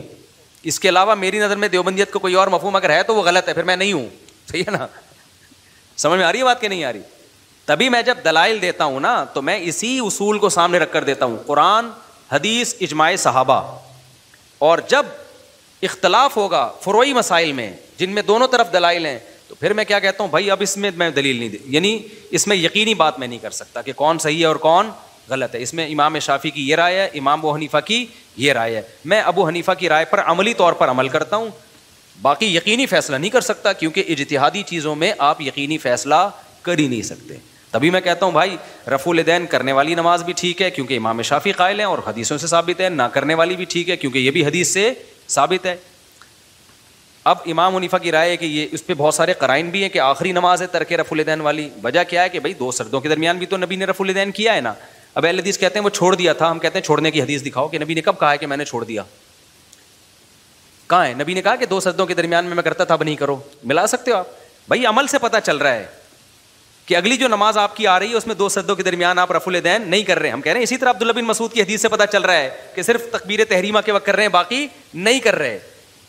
تو جو دلیل آپ 2 سجدوں کے درمیان رفع الیدین کے ترک کرنے کی دیتے ہو, وہی دلیل ہم رکوع والے رفع الیدین کے ترک کرنے کی بھی دیتے ہیں. آپ کی دلیل تو 100% صحیح ہے اور ہماری والی غلط ہے, تو یہ ناانصافی ہے بھائی.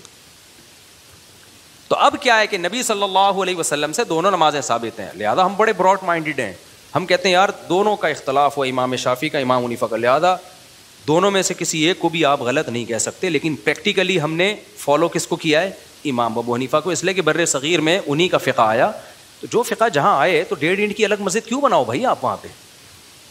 سمجھ میں آ رہی ہے بات؟ وہاں لوگ اسی کو فالو کرتے ہیں, مدارس اسی کے ہیں, علماء صلحاء اسی کے ہیں. اس کی مثال ایسے ہے, جو ابھی آسٹریلیا میں گیا, وہاں فقہ حنبلی کے بڑے عالم ہیں, وہ مدرسہ میں فقہ حنفی پڑھا رہے ہیں.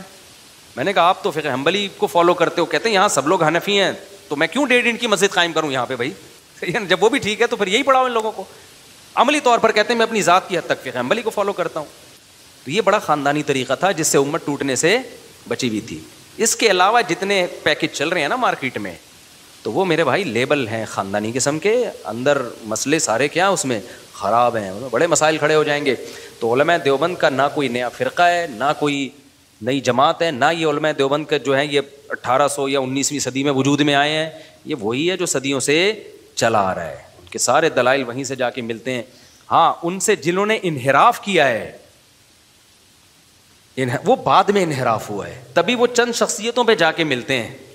علماء دیوبند کسی ایک شخصیت پہ جا کے نہیں ملتے. مثال کے طور پر ہم جب کوئی مسئلہ پوچھتا ہے, قرآن, حدیث, اجماع صحابہ, اس کے بعد جن مسائل میں اختلاف ہوگا تو پھر ان اختلافی مسائل میں ہم 1000 سال پرانی کتابیں بھی ہیں, 1200 سال پرانی کتابیں بھی ہیں, 600 سال پرانی کتابیں بھی, وہ کسی شخصیت کے گرد نہیں گھوم رہی. وہ مسئلہ قرآن و سنت سے مستنبط ان تمام کتابوں میں ملے گا آپ کو. لیکن آپ علماء دیوبند کے علاوہ اگر جا کے دیکھتے ہو نا, بہت سے لوگ ان کا 1-2 شخصیتوں پہ جا کے ختم ہو رہا ہے. تو شخصیت پرستی ان میں ہے.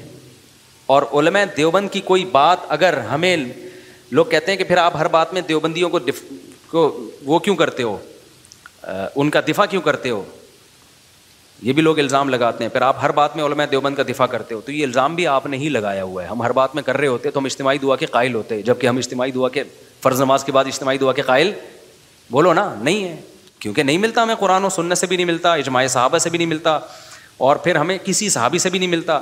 یہی وجہ ہے امام حنیفہ سے بھی نہیں ملتا, کیونکہ امام حنیفہ تو نیوٹرل ہو کے تحقیق کی نا انہوں نے, صحیح ہے نا, نیوٹرل ہو کے کی تو انہوں نے کہا نہیں ہے, تو ہم تو نہیں قائل اس کے.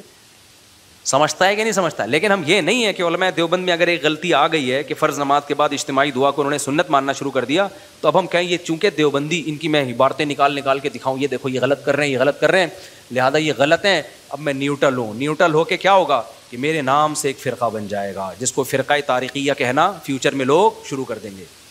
ابھی تک تو نام نہیں ہے, لیکن جب زیادہ لوگ فالوور بن جائیں گے تو وہ کیا بن جائے گا, وہ فرقہ بن جائے گا. یہ کام مت کرو. ہم یہ نہیں کہہ رہے کہ کوئی یعنی آپ نے ان کو من وان ہر چیز میں ٹھیک سمجھنا ہے, ہر ایک سے غلطی ہوتی ہے, جتنی غلطی ہے اتنی رکھو, اس سے آگے بڑھانے کی کوشش بولو مت کرو.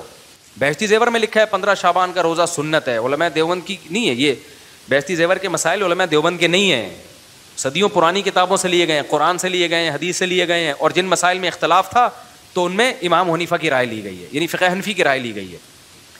یہ ہے اس میں. اب کچھ مسائل ایسے ہیں جس میں ہمیں فقہ حنفی کی رائے بھی نہیں ملتی, اس میں اجتہاد ہوتا ہے. تو اس اجتہاد میں کیا ہوتا ہے, بعد کی کتابوں کے حوالے ہوتے ہیں, تو وہ حوالے میں اگر ثابت ہو جاتا ہے بھائی یہ غلط ہے, تو ہم اس کو کیا کرتے ہیں, نہیں مانتے. بہشتی زیور میں لکھا ہے 15 شعبان کا روزہ سنت ہے. اب کوئی نہ قرآن سے ہے, یہ نہ صحیح حدیث سے ہے, نہ امام حنیفہ سے ہے, تو ہم کہتے ہیں حضرت مولانا تھانوی رحمۃ اللہ علیہ بہت بڑے علامہ تھے, لیکن بھائی ان سے حدیث کی تحقیق میں کیا ہو گئی ہے, غلطی ہو گئی ہے. اور یہ اتنی ہمارے ہاں یہ عرف میں اتنی عام بات ہے کہ اگر یہ حضرت حکیم الامہ زندہ ہوتے نا, میں ان سے جا کے کہتا تو اس پہ بھی ان کو بھی غصہ نہیں آنا تھا. آج ہی مثال میں ایک بتا رہا تھا, ہمارے شیخ حضرت مفتی رشید احمد صاحب رحمہ اللہ کتنے بڑے آدمی تھے. حضرت مفتی تقی صاحب اور حضرت مفتی تقی عثمانی صاحب ان کے شاگرد ہیں. 8 سال ان دونوں بزرگوں نے ہمارے حضرت سے پڑھا ہے. کتنا بڑا مقام ہوگا. میں 5ویں درجے میں تھا, درجہ خامسہ میں. حضرت نے ایک مسئلہ لکھا ہوا تھا, صرف فتویٰ نہیں دیا یا زبانی مسئلہ نہیں بتایا, بلکہ ریٹن فتویٰ اور اپنی کتاب احسن الفتاویٰ کا اس کو حصہ بنا دیا تھا, چھپ گئی تھی وہ. میں نے حضرت کو جا کے بتایا کہ حضرت یہ مسئلہ دلائل کی دنیا میں کمزور معلوم ہوتا ہے, صحیح مسئلہ یہ. میں 5ویں خامسہ کا طالب علم تھا, تو ہم تو اپنے اکابر کا وہ نہیں کرتے کہ کوئی غلط بات بھی ہو تو ہم نے ان کو حمایتی کرنی ہے. ہم نے کہا حضرت یہ تو صحیح نہیں ہے. میں 5ویں کلاس میں تھا, اس مدرسے کی 5ویں کلاس میں, درجہ خامسہ میں. حضرت نے یوں دیکھا اور اپنا کتاب منگوائی اور اس کو دیکھا, فرمایا بھی فوراً اس کو اگلے ایڈیشن میں چینج کرو, ٹھیک ہے نا. نہیں یہی بات سمجھ میں. حضرت نے یہ نہیں کہا تم تو دیوبندیت سے نکل گئے ہو, جب میں نے ایک بات کہی ہے تو اس کا مطلب بولا میں دیوبند نے یہ بات کہی ہے, بولا میں دیوبند نے یہ بات کہی ہے تو پھر تمہارے لیے اس سے انحراف جائز نہیں ہے. یہ اعتدال علماء دیوبند میں ہم نے دیکھا ہے. باقیوں میں کسی کو غلطی سے رجوع کروا کے تو دکھا دو, تمہارے پسینہ نکل جائے گا. ان کو پیچھے ہٹانا ممکن نہیں ہے, پسینہ نکل جائے گا تمہارا. دعوے یہ ہوں گے ہم نیوٹرل ہیں, ہم بھائی بالکل قرآن سنت. آپ 3 طلاق کے مسئلے میں آپ کروا کے تو دکھاؤ نا. آپ ہم جو اتنے کانفیڈنٹلی چیخ رہے ہیں, ابے بھائی قرآن میں حدیث میں صحابہ سے 3 ہی ہیں, اتنے بڑے بڑے آدمی باتیں کر رہا ہے تو کچھ تو جان ہوگی نا اس میں. آؤ ہم سے بیٹھ کے کوئی مشہور آدمی بات کرنا چاہے اس موضوع میں تیار ہوں. نہیں رجوع کریں گے. اور میں نے 3 طلاق کے مسئلے پر جب تحقیق کی تھی اس نیت سے کی تھی کہ اگر کوئی گنجائش ملتی ہے تو لوگوں کو دینی چاہیے. دیوبندیت کی دفاع کے لیے نہیں کی تھی میں نے, نہ حنفیت کے لیے. جب میں نے تحقیق کی میں نے کہا کچھ ملتی نہیں ہے تو کہاں سے دے دیں یار گنجائش ہم اس میں, ٹھیک ہے نا, کک بھی نہیں ہے. باقیوں کو ہم نے دیکھا بھائی بہت جامد ہیں. اور یہ عدالتی خلا پہ جو آج کل وہ میرے خلاف جو انجینئر علی مرزا صاحب نے ایک کلپ بنایا, میں نام نہیں لینا چاہ رہا تھا لیکن انہوں نے کیونکہ میرا نام لے کے دوبارہ سے رد کرنا شروع کر دیا ہے, اپنے فینس کو ذمے میں لگایا ہوا ہے, پھر میرا نام بھی لے رہا ہوں, تو میں احترام کے ساتھ نام لے رہا ہوں, مناظرے کی نیت سے نام نہیں لے رہا. انجینئر علی مرزا نے بھی یہ کہا ہے کہ یہ جو فقہ حنفی کو وہ ڈیفینڈ کر رہے ہیں نا یہ خلا کے مسئلے میں حنفیوں کے, ایسا ہے بھائی انجینئر صاحب کائنڈلی آپ کی خدمت میں گزارش ہے, ایسا نہیں ہے. ہم اتنے براڈ مائنڈیڈ ہیں اس مسئلے میں کہ بالفرض اول تو جس طرح آپ بتا رہے ہو نا کہ صرف فقہ حنفی میں نہیں ہے, اول تو ایسا ہے نہیں. اگر بالفرض فقہ حنفی کے بجائے فقہ شافعی میں بھی گنجائش ملتی نا تو ہم اس میں فقہ حنفی چھوڑ دیتے مظلوم عورتوں کو ظلم سے بچانے کے لیے. اور چھوڑا ہے ہم نے, فقہ مالکیہ پہ فتویٰ نہیں دیا ہم نے. کیا ہم اس میں بڑے براڈ مائنڈیڈ ہیں. مسئلہ آپ لوگوں کے ساتھ ہے, آپ اپنی جگہ سے 1 انچ ہلنے کے لیے تیار نہیں ہے, کیونکہ آپ کے پاس اس عدالتی خلا جو اس وقت چل رہا ہے کورٹ میں, اس پر نہ آپ کے پاس قرآن ہے نہ آپ کے پاس حدیث ہے. اور آپ کو میرے یہ دعوے پہنچ بھی رہے ہیں جن پہ آپ ری ایکشن ریکارڈ کروا بھی رہے ہیں, لیکن آپ کو پتا ہے مفتی صحیح کہہ رہا ہے اور آپ نے وہ حدیثیں پڑھی ہوئی ہیں, پھر بھی آپ رجوع نہیں کر رہے ان سے, اور ہم نے پھر بھی آپ کو معاف کیا ہوا ہے, ٹھیک ہے نا. کیونکہ میں تو دودھ 2 اور 2 4 کی طرح دکھا سکتا ہوں, ہے ہی نہیں نا کچھ, کہاں سے ملے گا. جو حدیثیں آپ پیش کر رہے ہو ان کا ترجمہ تو کرو آپ. تو بھائی یہ جو کہتے ہیں نا کہ ہم شخصیت پرست نہیں ہیں, بہت بڑے شخصیت پرست ہوتے ہیں وہ. ابھی آپ دیکھو قیصر راجہ صاحب کا اور انجینئر صاحب کا ٹاکرا چل رہا ہے, آپ نیوٹرل ہو کے غور کرو گے نا قیصر راجہ برحق ہے. اب ان پہ قیصر راجہ پہ الزام لگا دیے کہ یہ مدرسوں میں آ رہے ہیں, مدرسوں میں نہیں, یہ جامع رشید بھی دورہ ہوا نا قیصر راجہ صاحب کا, تو کہا یہ اصل میں جن مفتیوں کے پاس بیٹھ رہے ہیں ان مولویوں نے ان کو بیوقوف بنایا. یہ مدرسوں کی یہ خوبی تھی کہ ایک آدمی جو مولوی نہیں ہے, دیکھا کہ جب یہ الحاد کے خلاف ایک اچھا کام کر رہا ہے تو مدرسوں نے نہ دیوبندیت دیکھی نہ بریلویت دیکھی, براڈ مائنڈڈ ہو کے کہا کہ آؤ یار ہو سکتا ہے ہمیں آپ سے کچھ سیکھنے کا موقع ملے. علماء نے یہ کہا, یہ تو علماء اپنے مقام سے بہت نیچے آ گئے. اس سے یہ جو نعرہ لگایا جاتا ہے کہ مدرسے والے تنگ نظر ہوتے ہیں, یہ الزام کیا ہو رہا تھا غلط. تو اس میں تو تعریف کرنی چاہیے تھی جامع رشید کی. کیا اس بندے کی نہ داڑھی بھی پراپر نہیں ہے اور وہ بالکل ایک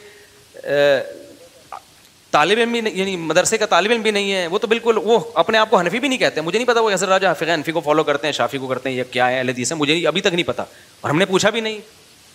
ہمارے یہ مسائل ہی نہیں ہے نا, ہمارے لیے کوئی ان چیزوں کی اتنی زیادہ ویلیو تھوڑی ہے. ہاں اس کی ہے کہ جو ان چیزوں میں الجھا رہا ہو لوگوں کو, تو قیصر راجہ صاحب ان چیزوں میں نہیں الجھاتے لوگوں کو. تو جب وہ جامع رشید آئے تو میں تو بڑا خوش ہوا. میں نے کہا یار مجھے پاس ٹائم ہوتا میں آپ کی ورک شاپ میں لازمی بیٹھتا تاکہ مجھے آپ سے سیکھنے کا, اور واقعی میں بیٹھتا, میں مذاق تھوڑی کر رہا تھا, لیکن میرے پاس ٹائم نہیں تھا. ہو سکتا ہے جو باتیں آپ سکھا رہے ہو ہمیں پہلے سے آتی ہوں, لیکن اس کا بھی تو امکان ہے یار کچھ ایسی باتیں بتائیں جو ہمیں نہیں پتا ہوں. 100% دنیا میں کون کامل ہو سکتا ہے؟ آتی ہوں گی تو ریوائز ہو جائیں گی, نہیں آتی ہوں گی ہو سکتا ہے 100% ہمیں نہ آتا ہو جو آپ بتا رہے ہو, کچھ بھی نہ پتا ہو ہمیں اس بارے میں. تو اس میں ہم براڈ مائنڈڈ, تو اس میں مدرسوں کی تعریف بنتی تھی کہ یار یہ تو ہر طبقے کے لیے ان کے دروازے کیا ہیں کھلے ہوئے ہیں. لیکن اب وہی تعریف کیونکہ آپ نیگیٹو سوچ سے دیکھ رہے ہو تو وہی الزام بن گئی ہے کہ قیصر راجہ صاحب اصل میں مولویوں کے پاس جا رہے ہیں نا, تو انہوں نے یہ پٹیاں پڑھائی ہوئی ہیں. تو اس لیے بھائی یہ بار بار میں ایک ہی بات کو ریپیٹ کر رہا ہوں, اللہ کرے یہ فرقے کی عذاب سے آپ بچو. تو بچنے کا طریقہ میں نہیں کہہ رہا آپ دیوبندی بناؤ یا اپنے نام کے ساتھ دیوبندیت کا لیبل لگاؤ, قطعاً نہیں. یہ تو میں نے اتنی ڈیٹیل تھی تو بتا دیا کہ ہمارے وہی نظریات ہیں, ورنہ میں اپنے نام کے ساتھ دیوبندی نہیں لگاتا. ہاں یہ ضرور ہے کہ جہاں قرآن و سنت میں اختلاف ہوگا تو اتنا ضرور ہے کہ ہم بالکل بے لگام نہیں ہیں, بلکہ کہتے ہیں چاروں فقہ میں سے ایک کو آپ کیا کر لو, فالو. آپ فقہ شافعی کو فالو کر لو اگر حنفی پسند نہیں ہے, آپ فقہ مالکیہ کو فالو کر لو, آپ فقہ حنبلی کو فالو کر لو. چاروں سے نکلنے کی بے لگام مت ہو جاؤ, کیونکہ یہ آگے بے لگام شتر بے لگام اونٹ ہے. ہر آدمی قرآن و سنت کے نام پہ منجن بیچ کے لوگوں کا بیڑا غرق کر دے گا. سمجھتے ہو کہ نہیں سمجھتے ہو؟ تو انجینئر صاحب سے دوبارہ میں معذرت, میرا مقصد آپ سے اسی اسٹائل میں بحثیں شروع کرنا نہیں ہے جو پہلے کی ہیں. سمجھتے ہو ایسا نہ ہو پھر وہی کلپ بازی شروع ہو جائے. لیکن ایسا ہے نہیں جیسا آپ کائنڈلی آپ کی مکمل رسپیکٹ کے ساتھ, ٹھیک ہے نا, جس طرح آپ بیان کر رہے ہیں نا, میرے بیانات پہ ریئیکٹ کر رہے ہیں, پہلے میرا بیان چل رہا ہے پھر آپ ریئیکٹ کر رہے ہیں, تو وہ ریئیکشن غلط ہے آپ کی, وہ ٹھیک نہیں ہے. آپ کے جو ریفرنسز ہیں بعض دفعہ وہ ٹھیک نہیں ہوتے, بعض دفعہ ریفرنس ٹھیک ہوتا ہے, اس حدیث میں وہ مضمون ہوتا نہیں ہے جو آپ پیش کر رہے ہیں. اور آپ فقہ حنفی پہ بھی غلط الزام لگا رہے ہوتے ہو. فقہ حنفی میں ایک دفعہ انجینئر صاحب نے بول دیا کہ فقہ حنفی میں ہے کہ ویل مچھلی حلال نہیں ہے. کہاں لکھا ہوا ہے فقہ حنفی میں ہے ویل مچھلی حلال؟ جب مچھلی ہے تو کیوں نہیں حلال ہے؟ صحیح ہے نا. ہاں کسی پاگل نے لکھ دیا ہو تو اس کے ہم ذمہ دار تھوڑی ہیں. فقہ حنفی کے معتبر کتابوں میں دکھاؤ, بول دیا ویل مچھلی حلال نہیں, حنفیوں نے خام خامے پھینک. یعنی ایک آدمی جو ہے نا بولے جا رہا ہے کوئی پوچھنے والا نہیں ہے. اور نیچے جو فینز ہیں ان تمام کے تانے بانے مل کے نہ سعودیہ کے کسی عالم کو مانتے ہیں, وہ نہ ابو حنیفہ کو مانتے ہیں, نہ امام شافعی کو مانتے ہیں, کسی کو بھی نہیں. وہ کہتے ہیں ون مین شو کہ ایک بندہ ہے. تو یہ اسلام ہے. یہ مسلم امت گمراہی پہ جمع نہیں ہو سکتی. اسلام کسی ایک بندے پہ ڈیپینڈ بولو ہو ہی نہیں سکتا, یہ ہو نہیں سکتا. یہ اسلام آ کے گھوم پھر کے کسی ایک بندے پہ ڈیپینڈ کرنا شروع کر دے, یہ تو بہت کمزور ہو گیا نا مذہب. اسلام ہزاروں علماء صلحاء گزرے ہیں جو امت کو گائیڈ کرتے رہے ہیں. یہ امت یتیم اور لاوارث نہیں ہے, یہ پچھلی امتوں کی طرح نہیں ہے. لا تجتمع امتی علی ضلالہ, فرمایا میری امت گمراہی پہ جمع نہیں ہوگی. تو لا تزال طائفۃ من امتی ظاہرین علی الحق, کتنی ساری حدیثیں اس بارے میں. تو اس لیے میرے بھائی یہ جو ہے نا نعروں پہ مت جاؤ. ہم سب مسلمان ہیں, اور مسلمان ہونے کے بعد ہم کیا کرتے ہیں, جو صحابہ ما انا علیہ جنتی فرقہ جو نبی نے بتایا نا, ما انا علیہ و اصحابی, فرمایا میں اور میرے صحابہ. تو ہم نبی کو مانتے ہیں اور قرآن و سنت کی وہ تشریح جس پہ کون چلتا ہے, صحابہ, ہم اس کو فالو کرتے ہیں. تو اس کے بعد پھر جب اس میں بھی اختلاف پیدا ہو جائے گا تو ہم کہتے ہیں آج کل کے پروفیسر تشریح نہیں کریں گے, کائنڈلی آپ یہ زحمت نہ کریں. جو تشریح پہلے چاروں امام جن کو پوری امت مانتی ہے ان کا فقہ مرتب ہے, باقیوں کا مرتب ہے نہیں. جیسے امام بخاری کی کتاب تو مرتب ہے, باقیوں کی کہاں ہے. اب کوئی بہت بڑا محدث بھی گزرا ہو تو گزراؤ بھائی, ہم کیا کریں اس کا, ہمیں تو وہی بھائی نہیں ان کے علوم ہمارے پاس. تو انہی کے مرتب ہیں. ہم کہتے ہیں نئے فرقے بنانے سے بہتر ہے ایک کی طرف منسوب ہو جاؤ اور باقیوں کو کیا سمجھو, صحیح سمجھو, بات بڑے آسانی سے حل ہو جائے گی. ہاں علماء جہاں ضرورت محسوس کریں گے وہ خود یہ کر لیتے ہیں, بھائی یہاں فقہ حنفی کے بجائے فتویٰ کس پہ دیا جائے, فقہ شافعی پہ, یہاں فتویٰ کس پہ دیا جائے, وہ علماء خود ضرورت محسوس کر لیتے ہیں. علماء میں ایسا جمود نہیں ہے. سعودی عرب میں حج کے مسائل میں ہم نے خود فقہ حنبلی پہ فتویٰ دیا ہے بہت سے لوگوں کو, بھائی وہاں پر بڑا مشکل ہو رہا ہے آپ کے لیے فقہ حنفی پہ چلنا. تو لیکن یہ عوام نہ کرے, عوام بے لگام ہو جائے گی, اور علماء سے بدگمان نہ ہو. آپ یہ نہ کہ یہ ہمارے منجن, یعنی یہ کیوں جب کہ ہمارے ٹھیکیدار بن گئے. تو ہر چیز میں بھائی اس کے ماہرین ہی کے ہاتھ میں آپ کی لگام ہوتی ہے. صحت کی لگام ڈاکٹروں کے مشورے پر عمل کیا جائے گا. یہ نہیں کہ یہ ڈاکٹر کب سے ٹھیکیدار ہو گئے ہماری صحت کے, تو علماء علم میں علماء ہی کی بات کو مانا جائے گا. اس کو یہ نہیں کہا جائے گا یہ کب سے ٹھیکیدار ہو گئے. تو اگر آپ نے علماء کو بیچ سے نکال لیا تو اسلام کا بیڑا غرق کر دو گے آپ. سمجھتے ہو گے نہیں سمجھتے ہو. اللہ تعالیٰ سمجھنے کے عمل کی توفیق کیا, تو اللہ تعالیٰ سمجھنے کے عمل کی توفیق عطا فرمائے. چلو بھائی نماز کا ٹائم ہو رہا ہے بس. بسم اللہ الرحمن الرحیم. آج میں نے تھوڑا سا تذکرہ جہلم کا کر دیا بہت عرصے بعد, تو اس میں 2-3 چیزیں پھر اور لگا دیتے ہیں جب چلی پڑیں. ٹھیک ہے, ابھی کچھ چیزیں یاد آئی تھی رہ گئی دماغ سے. بہت ساری چیزیں ہیں. یہ جو حدیث 2812 ہے اس کا بھی کئی دفعہ جواب دیا جا چکا ہے, لیکن اب میں نے سوچا اس کا جواب میں 1-to-1 دوں گا. 2812 کا 1-to-1, کیونکہ پھر جواب دو تو پھر کچھ گھوم جاتا ہے بات. ابھی صرف ایک چھوٹی سی بات, یہ جو حضرت معاویہ پہ الزام لگایا جاتا ہے کہ حضرت معاویہ رضی اللہ تعالیٰ عنہ کے حکم سے معاذ اللہ حضرت علی کو گالیاں دلوائی جاتی تھیں, یہ الزام بھی لگایا گیا ہے نا. یہ خوب سمجھ لو, حدیث کے الفاظ میں سب اور شتم کے لفظ ہیں. سب اور شتم کا لازمی ترجمہ یہ کرنا گالیاں, یہ بالکل غلط ہے. کسی کی پالیسیوں سے اختلاف کرنا اور کسی کے بارے میں کوئی بھی ایسے الفاظ استعمال کرنا جو یعنی اس کی پالیسیوں سے متعلق. اسی میں ایک مثال دیتا ہوں. جناب انجینئر صاحب نے جب یہ سب کا لفظ ہے نا, سب کا لفظ, حضرت عباس اور حضرت علی رضی اللہ تعالیٰ عنہ کے درمیان اختلاف ہوا تھا کسی مسئلے پہ, تو اس میں یتصابانی ایک دوسرے کو سب کر رہے تھے. تو وہاں انجینئر صاحب نے اس کا ترجمہ کیا کہ بڑوں میں کچھ اختلافات ہو جاتے ہیں. تو یہ ساری چیزیں جب میں جہلم گیا تھا تو پورا سب کچھ, لیکن وہ کیا کریں, وہ مسئلہ یہ ہو گیا. مزہ جب آتا ہے جب فیس ٹو فیس بات ہوتی ہے. تو وہاں ہی ترجمہ کیا بھائی دو بزرگوں میں جب ہو جاتا ہے کوئی بعض دفعہ اختلاف ہو جاتے ہیں تو وہ اس کا اظہار کر رہے تھے. تو بھائی آپ جب اہل بیت کے بارے میں جب ان کا آپس میں اختلاف ہو اور سب کے لفظ ہو رہے ہیں تو آپ اتنی احترام سے نام لے رہے ہو, کیوں؟ آپ کو اہل بیت سے محبت ہے اور ہونی بھی چاہیے, ہمیں بھی ہے. جب حضرت معاویہ کے بارے میں ہے کہ وہ حضرت علی پہ سب کروایا کرتے تھے, وہاں ترجمہ کر رہے ہو گالیوں سے, تو یہ تھوڑا سا کیا ہو جاتی ہے, تھوڑی زیادتی ہو جاتی ہے نا. یہ وہاں بھی آپ بولو حضرت علی کی پالیسیوں سے کیا کر رہے تھے, اختلاف تو وہ تو تھے نا, اختلاف تو تھا, اس کا کون منکر ہے. شتم کا لفظ ہے, حدیث میں آتا ہے تم میں کوئی شخص جو ہے وہ غالباً تھکاوٹ کے بارے میں حدیث ہے, صحیح حدیث ہے مشکات کی, یا نشے کے پہلے نشے میں حکم تھا نا کہ نماز میں کے قریب جانے کی اجازت نہیں ہے.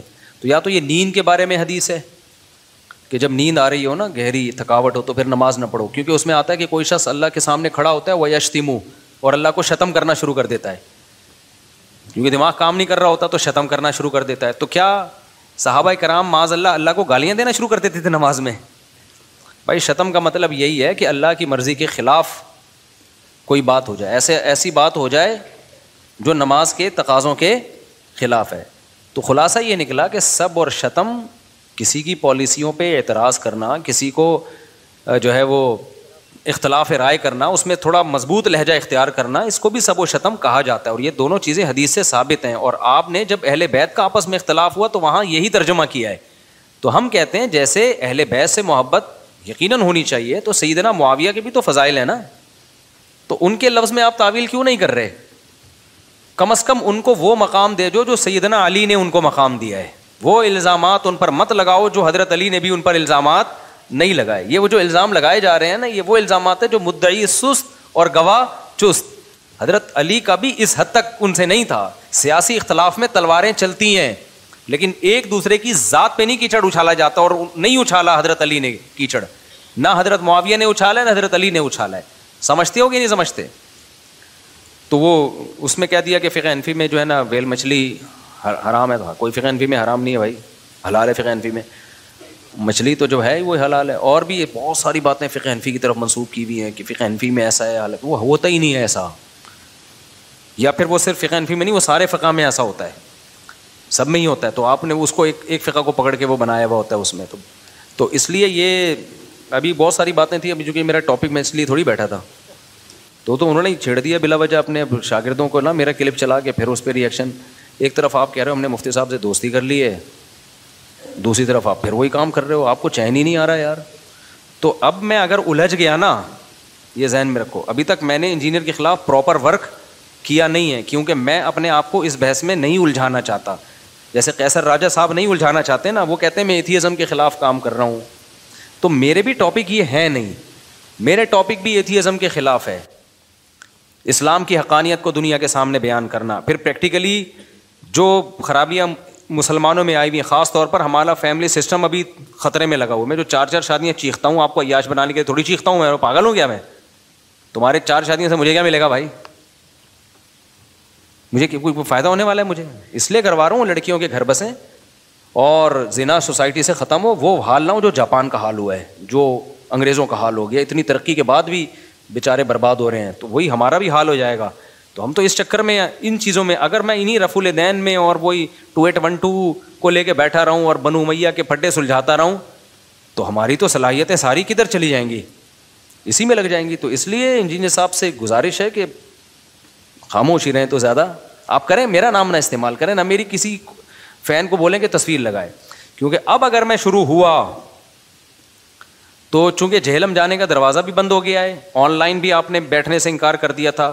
میں نے کہا تھا نا کچھ شرائط رکھ لیتے ہیں, تو آپ نے کہا بغیر شرطوں کے. تو جو بغیر شرطوں کے جو بات ہوتی ہے نا, اس میں تو بیٹھنا ہی نہیں ہے. یہ تو مرغوں کی لڑائی تھوڑی دیکھنی ہے لوگوں نے.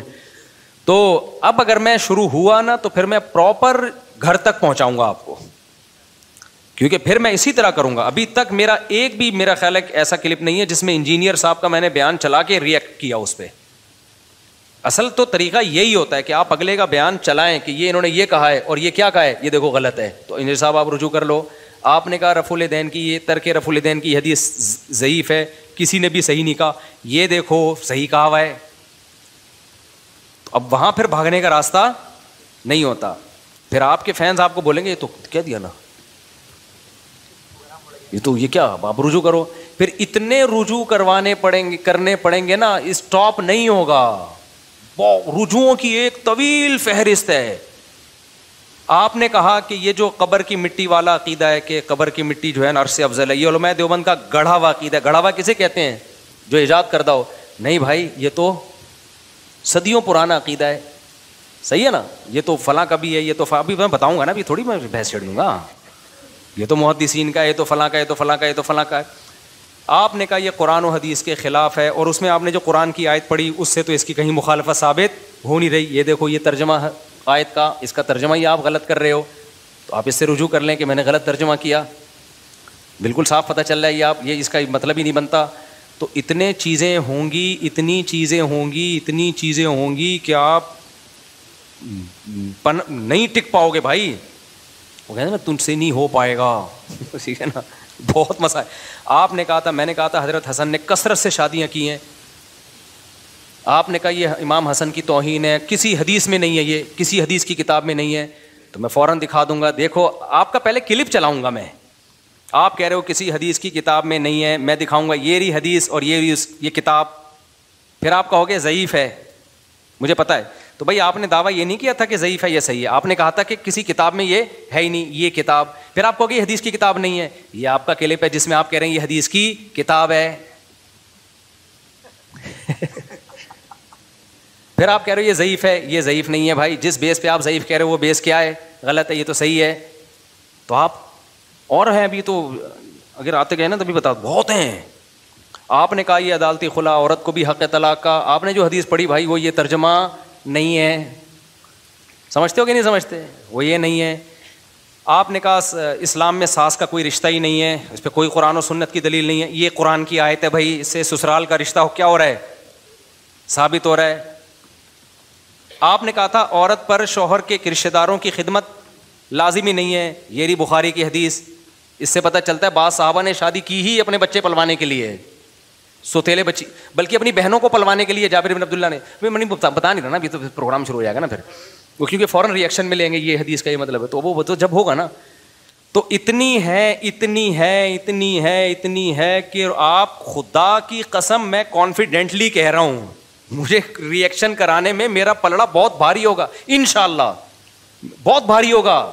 ہم تو آپ کو معاف کیا ہوا ہے، ہم نے چھوڑا ہوا ہے آپ کو ہم نے، اور آپ ہمارے خلاف بولتے رہتے یہ مولوی ایسے، یہ مولوی یوں، یہ فلانا یوں، یہ ڈمکانا. ہم آپ کو زیادہ ویلیو نہیں دے رہے ہیں کیونکہ ہم یہ نہیں چاہ رہے کہ ہم اس بحث میں الجھیں. دیکھو ایک واقعہ سناتا ہوں. ہمارے ایک دوست ہیں باڈی بلڈر ہیں، کل میری ملاقات ہوئی، بڑے لمبے چوڑے نا. تو وہ کیا ہوا کہ اب وہ جو ہے نا فلیٹ میں اوپر سے وہ نیچے کھڑے ہوئے اوپر دیکھ رہے تھے اپنے کسی دوست کو. اوپر فلیٹ میں نا اوپر ایک باریک سا بندہ کھڑا ہوا تھا، وہ سمجھ رہا ہے میری بیوی کو جھانک رہا ہے یہ. حالانکہ وہ بیچارہ شریف آدمی ہے، وہ حرکتیں کرتا نہیں ہے. تو وہ ہمارے جو دوست ہیں نا بلڈر ہیں، وہ نیچے کھڑے ہوئے اوپر جھانک رہے ہیں نا یہ فلیٹ میں. وہ اوپر ایک دبلا سا بندہ تھا، اس کو لگا کہ میری بیوی کو دیکھ رہا ہے. غلط فہمی تھی، اس کو پہلے تحقیق کرنی چاہیے تھی، آ گیا لڑنے کے لیے نا. اچھا اوپر سے اس کو نظر نہیں آیا کہ یہ بڑی چیز ہے نا یہ. تو خیر کہتے ہیں وہ میرے گھر پہنچ گیا، نیچے نہیں آیا اس وقت، پہنچ گیا ہوگا گھر. وہ کہہ رہے ہیں جب دروازہ بجایا نا میں گھر سے باہر نکلا، اب تڑی نہیں دے تو مصیبت کہ آیا کس کام کے لیے. تو کہہ رہے ہیں وہ نا عجیب سا اس کی حالت نا یوں کانپنا سا شروع کر دیا اس نے. کہہ رہے مجھے ہنسی آ گئی، میں نے کہا جا یار پیچھے سے کیا لڑ، سمجھ رہے ہو کہ نہیں سمجھ رہے. تو ہم بھی بہت سے لوگوں کو اگنور کر رہے ہوتے ہیں کہ یار ایک ہم نے اگر اپنے آپ کو اس میں ہم نے ڈال دیا تو کتنے لوگ ہیں جنہوں نے داڑیاں رکھ لی ہیں بیان سن کے، کتنے لوگ ہیں جن کی اسٹریس دور ہو گئی ہے، کتنے لوگ ہیں جو زنا سے بچ گئے ہیں، جو نکاح کی طرف چلے گئے. کتنی لڑکیاں طلاق یافتہ تھیں جن کی شادی ہو گئی بیان سننے کی وجہ سے یا ان کے مردوں نے کر لی. میں تو بتاتا ہوں روڈ پہ روک روک کے خواتین نے شکریہ ادا کیے ہیں. پھر گھر کا جو فیملی سسٹم ہم لوگوں کا تباہ ہو رہا ہے، اس میں کتنے لوگ ہیں جو صحیح ہو گئے ہیں الحمدللہ. خودکشیوں سے کتنے لوگ بچ گئے ہیں. تو اگر ہم نہیں چاہ رہے کہ ہم اس بحث میں الجھیں، تبھی جب انجینئر صاحب نے کہا تھا نا میری دوستی ہو گئی ہے، تو میں خوش تھا کہ چلو یار یہ ٹاپک ختم ہو، ہم کچھ اور کام. لیکن وہ پھر بھی لگے ہوئے. اس لیے میری انجینئر صاحب سے گزارش ہے بہت ہی عزت اور احترام کے ساتھ کہ کائنڈلی آپ اس بحث میں نہ پڑیں تو زیادہ اچھا ہے. کیونکہ اب جہلم کا راستہ، پہلے میں جہلم گیا ہی اسی وجہ سے تھا کہ یار یہ بحث ہمیشہ کے لیے کیا کر دو، ختم کر دو. تو وہ بھی نہیں ہوئی. پھر آن لائن کا ہوا، ہم نے کہا چلو اب اس پہ آ جاتے ہیں، وہ بھی نہیں ہوئی. تو اب تو کہیں کا تو ہمیں چھوڑو نا یار، ہم منہ پہ ٹیپ لگا کے بیٹھ جائیں، آپ بولتے رہو ہم ٹیپ لگا کے بیٹھ جائیں. تو اس لیے اب اگر آپ نے پھر دوبارہ کیا نا تو پھر میں بہت کچھ ہے، چند میں نے صرف مثالیں دی ہیں. کیا آپ کا میں کلپ چلاؤں گا جس میں آپ نے کہا کہ حضرت حسن پر مفتی صاحب نے جھوٹ باندھا ہے، کسی حدیث کی کتاب میں نہیں ہے. میں حدیث کی کتاب میں دکھاؤں گا، میں آپ کو وہ میں دیکھ کے رکھا ہوا ہے، ایسا نہیں کہ میں بعد میں وہ ہے سب کچھ موجود ہے، وہ میں دکھا دوں گا. آپ کہہ سکتے ہو ابھی دکھا دو نا، پھر تو میں ابھی اس لیے نہیں دکھا رہا کہ جب ایک کام ہو تو پھر پراپر وے میں ہو. وہ پھر ایک چیز نہیں دکھاؤں گا، بہت ساری چیزیں، پھر آپ اس سے رجوع، پھر آپ اس سے رجوع، پھر آپ اس سے رجوع.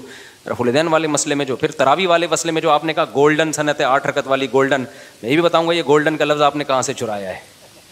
یہ آپ کی تحقیق نہیں ہے، حافظ زبیر علی زئی صاحب نے لکھا ہے کہ یہ گولڈن سند ہے، ان سے غلطی ہوئی ہے، یہ مسترب سند ہے، مسترب ہے، یہ استراب ہے اس میں. ٹھیک ہے یہ اختلافی مسئلہ بھی میں اس کو نہیں لے کے جاتا، لیکن آپ نے ورڈنگ بھی حافظ زبیر علی زئی سے لے رہے ہو. آپ کی بہت ساری چیزوں میں ان کی اہل حدیثوں کی تحقیق ہوتی ہے، وہ یہ لا رہے ہوتے ہیں، اپنی نہیں ہوتی.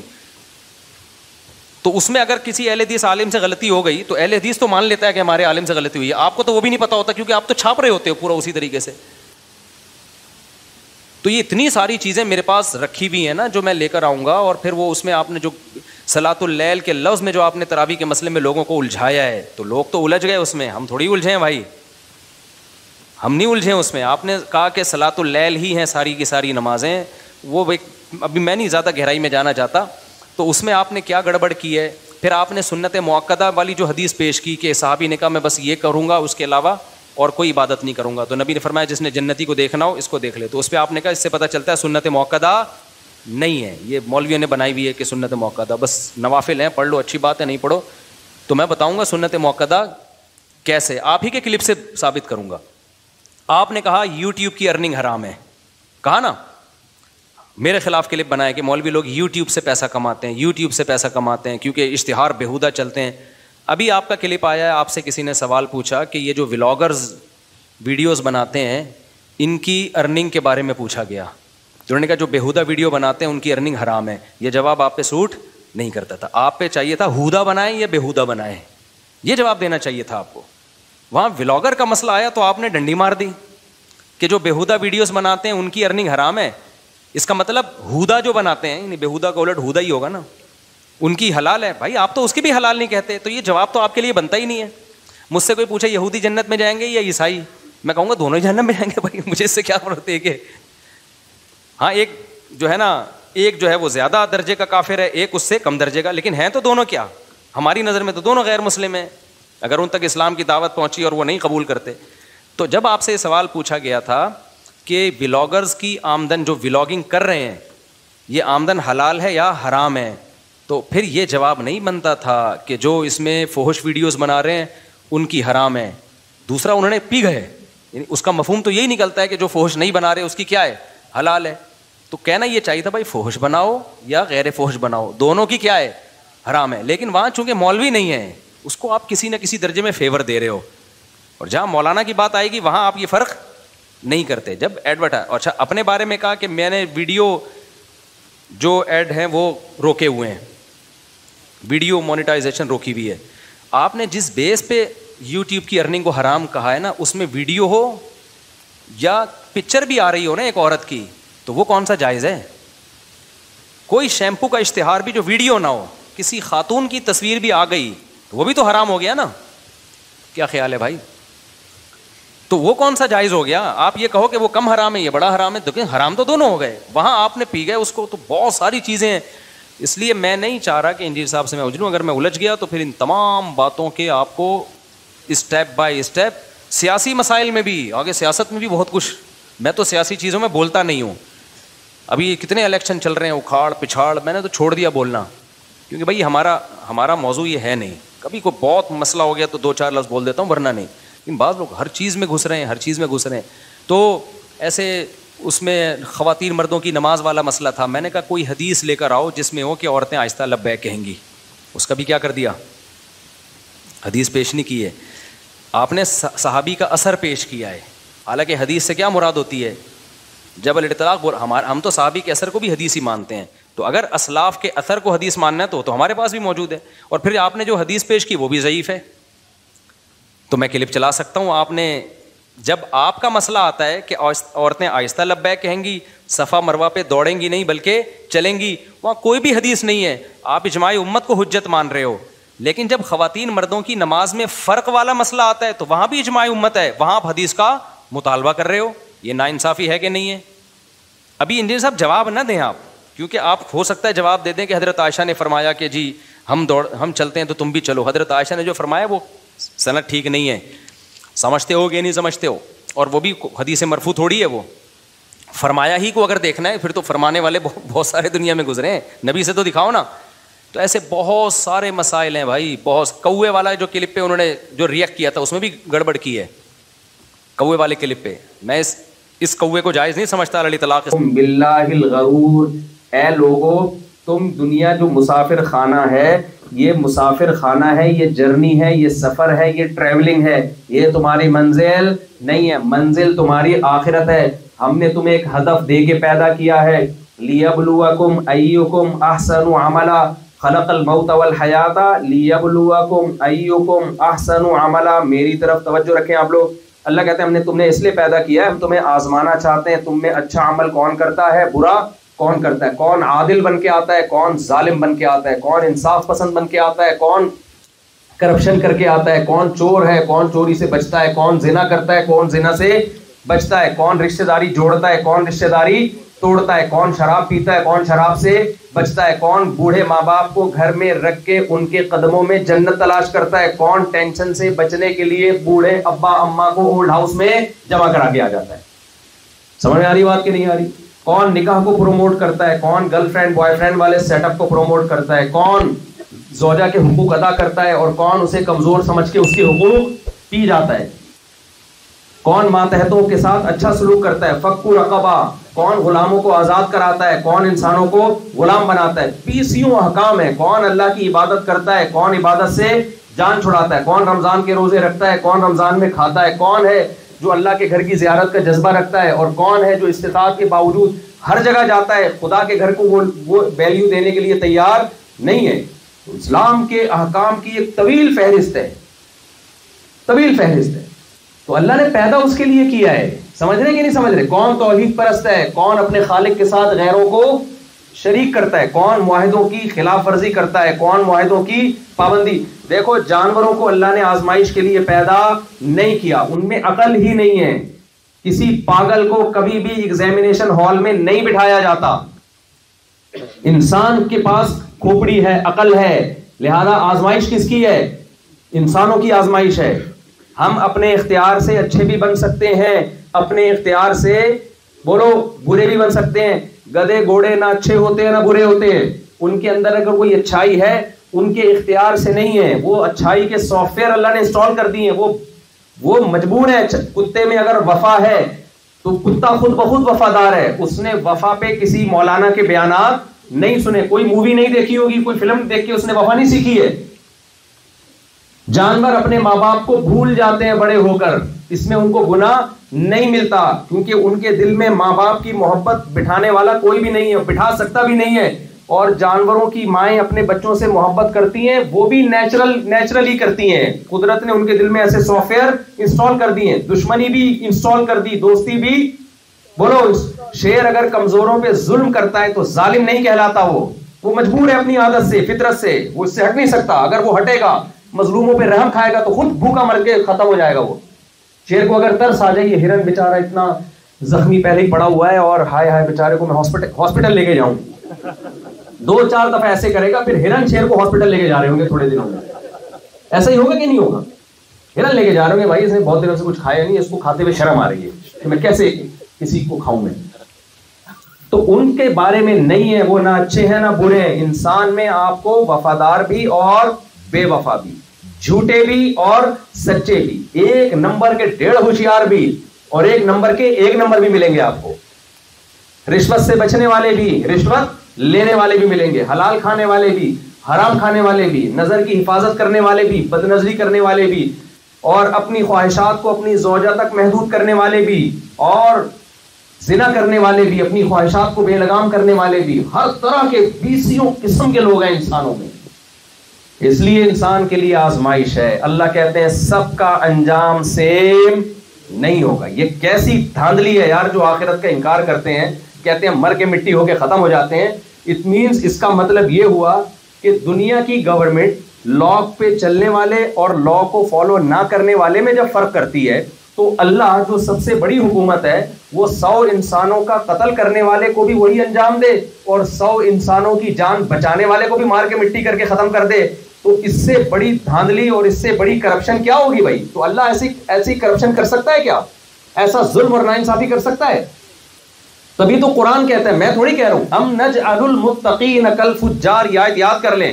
اللہ کہتے ہیں جو لوگ یہ کہتے ہیں کہ مر کے ہم مٹی ہو کے ختم ہو جاتے ہیں, کوئی حساب و کتاب نہیں ہے, اس کا مطلب یہ ہوا کہ جو برائیوں سے بچ کے چلے گا اور جو برائیاں کر کے جائے گا, دونوں کو ہم ایک جیسا انجام کر دیں گے. اللہ کہتے ہیں ام نجعل, کیا یہ ہم سے پاسبل ہے, ممکن ہے کہ میں ایسا کر لوں؟ نہیں ہے بات میرا خیال. دیکھو اس کی مثال ایسے ہے, ایک بیٹا ہے جو اپنے باپ کی صبح و شام خدمت کر رہا ہے, ہر آرڈر مانتا ہے, اس کے لیے قربانیاں دے رہا ہے. دوسرا بیٹا ہے جو نہ بات مانتا ہے بلکہ باپ کی اپنی طرف نسبت بھی پسند نہیں کرتا. نادرا میں ID کارڈ میں کوئی اور ابا ڈالا ہوا ہے اس نے, ہے بھائی, مانتا بھی نہیں ہے کہ میرا ابا ہے, ایک نہیں مان کے چلتا. اب کیا ہوتا ہے کہ جی جب موت کا وقت آیا اور ابا نے اب کچھ نام کر کے جانا ہے, شریعت میں وصیت جائز نہیں ہے اولاد کے لیے, میں ایک مثال دے رہا ہوں فرضی. تو اب کیا ہو رہا ہے کہ جی باپ کیا کر رہا ہے کہ دونوں کو سیم جائیداد دے رہا ہے. تو باپ پہ سوال پیدا ہوگا نا, لوگ انگلیاں اٹھائیں گے کہ جو شخص آپ کی نسبت بھی اپنی طرف پسند نہیں کرتا تھا, اس کو بھی آپ نے وہی انعام دے دیا جو صبح و شام آپ کی خدمت میں لگا ہوا ہے. تو کیا یہ ظلم اور ناانصافی ہے یا نہیں ہے بھائی؟ دوسری بات یہ ابا نے کیا کیا؟ ابا نے ایک بیٹے کو زیادہ دے دیا، دوسرے کو کم دیا. جس کو کم دیا ہے وہ اب اعتراض کر رہا ہے کہ جو فرما بردار تھا، جو صبح و شام ابا آپ کی خدمت کر رہا تھا، جو آپ پہ خرچ کرتا رہا، آپ کی کینسر کے علاج پہ اتنا خرچ کیا، یہ کیا وہ کیا، آپ اس کو زیادہ دے رہے ہو اور مجھے تھوڑا سا دے رہے ہو. تو ابا جواب میں کیا کہیں گے؟ کمبخت، کیا وہ جو فرما بردار ہے اور وہ جو صبح و شام نافرمانی کرتا رہا، میں دونوں کے ساتھ بیہیویئر میرا سیم ہوگا؟ کیا میں ایسا کر سکتا ہوں؟ میں بیوقوف ہوں؟ یہی اسٹائل ہوگا کہ نہیں ہوگا؟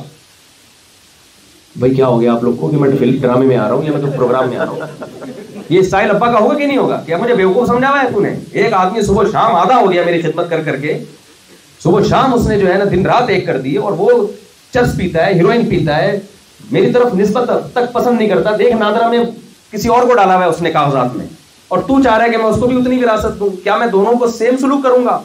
دنیا میں اس سے بڑا ظالم باپ کوئی سمجھا نہیں جائے گا. اللہ تعالیٰ بالکل یہی انداز اختیار کرتے ہیں ان لوگوں کو سمجھانے کے لیے جو آخرت کے منکر ہیں، جو کہتے ہیں مر کے مٹی ہو کے ختم، کوئی مسافر خانہ نہیں ہے دنیا، کوئی منزل نہیں ہے.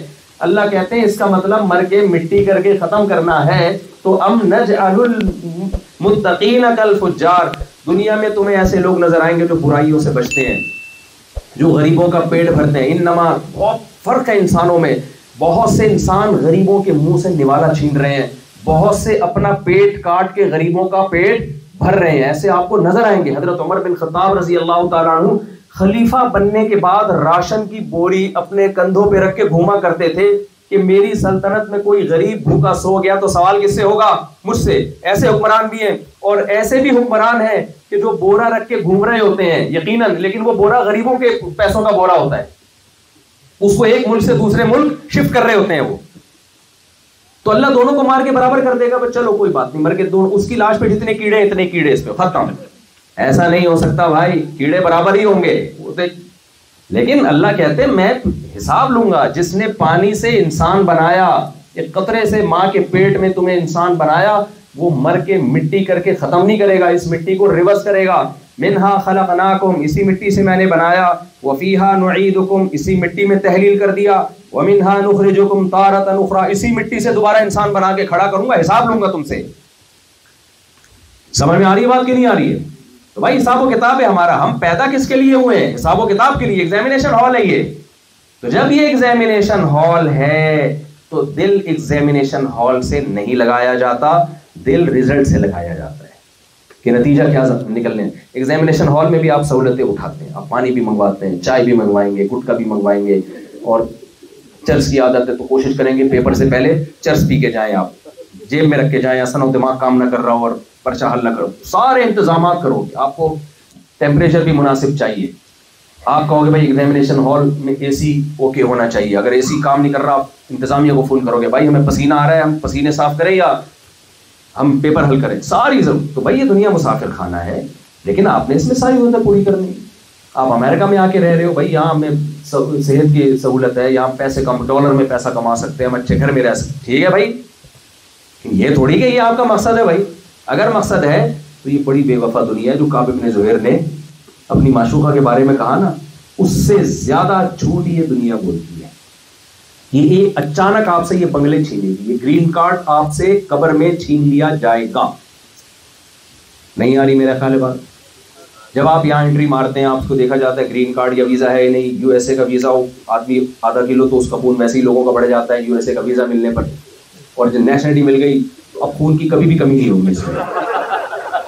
بھائی پاکستان انڈیا میں تو یہ سمجھا جاتا ہے.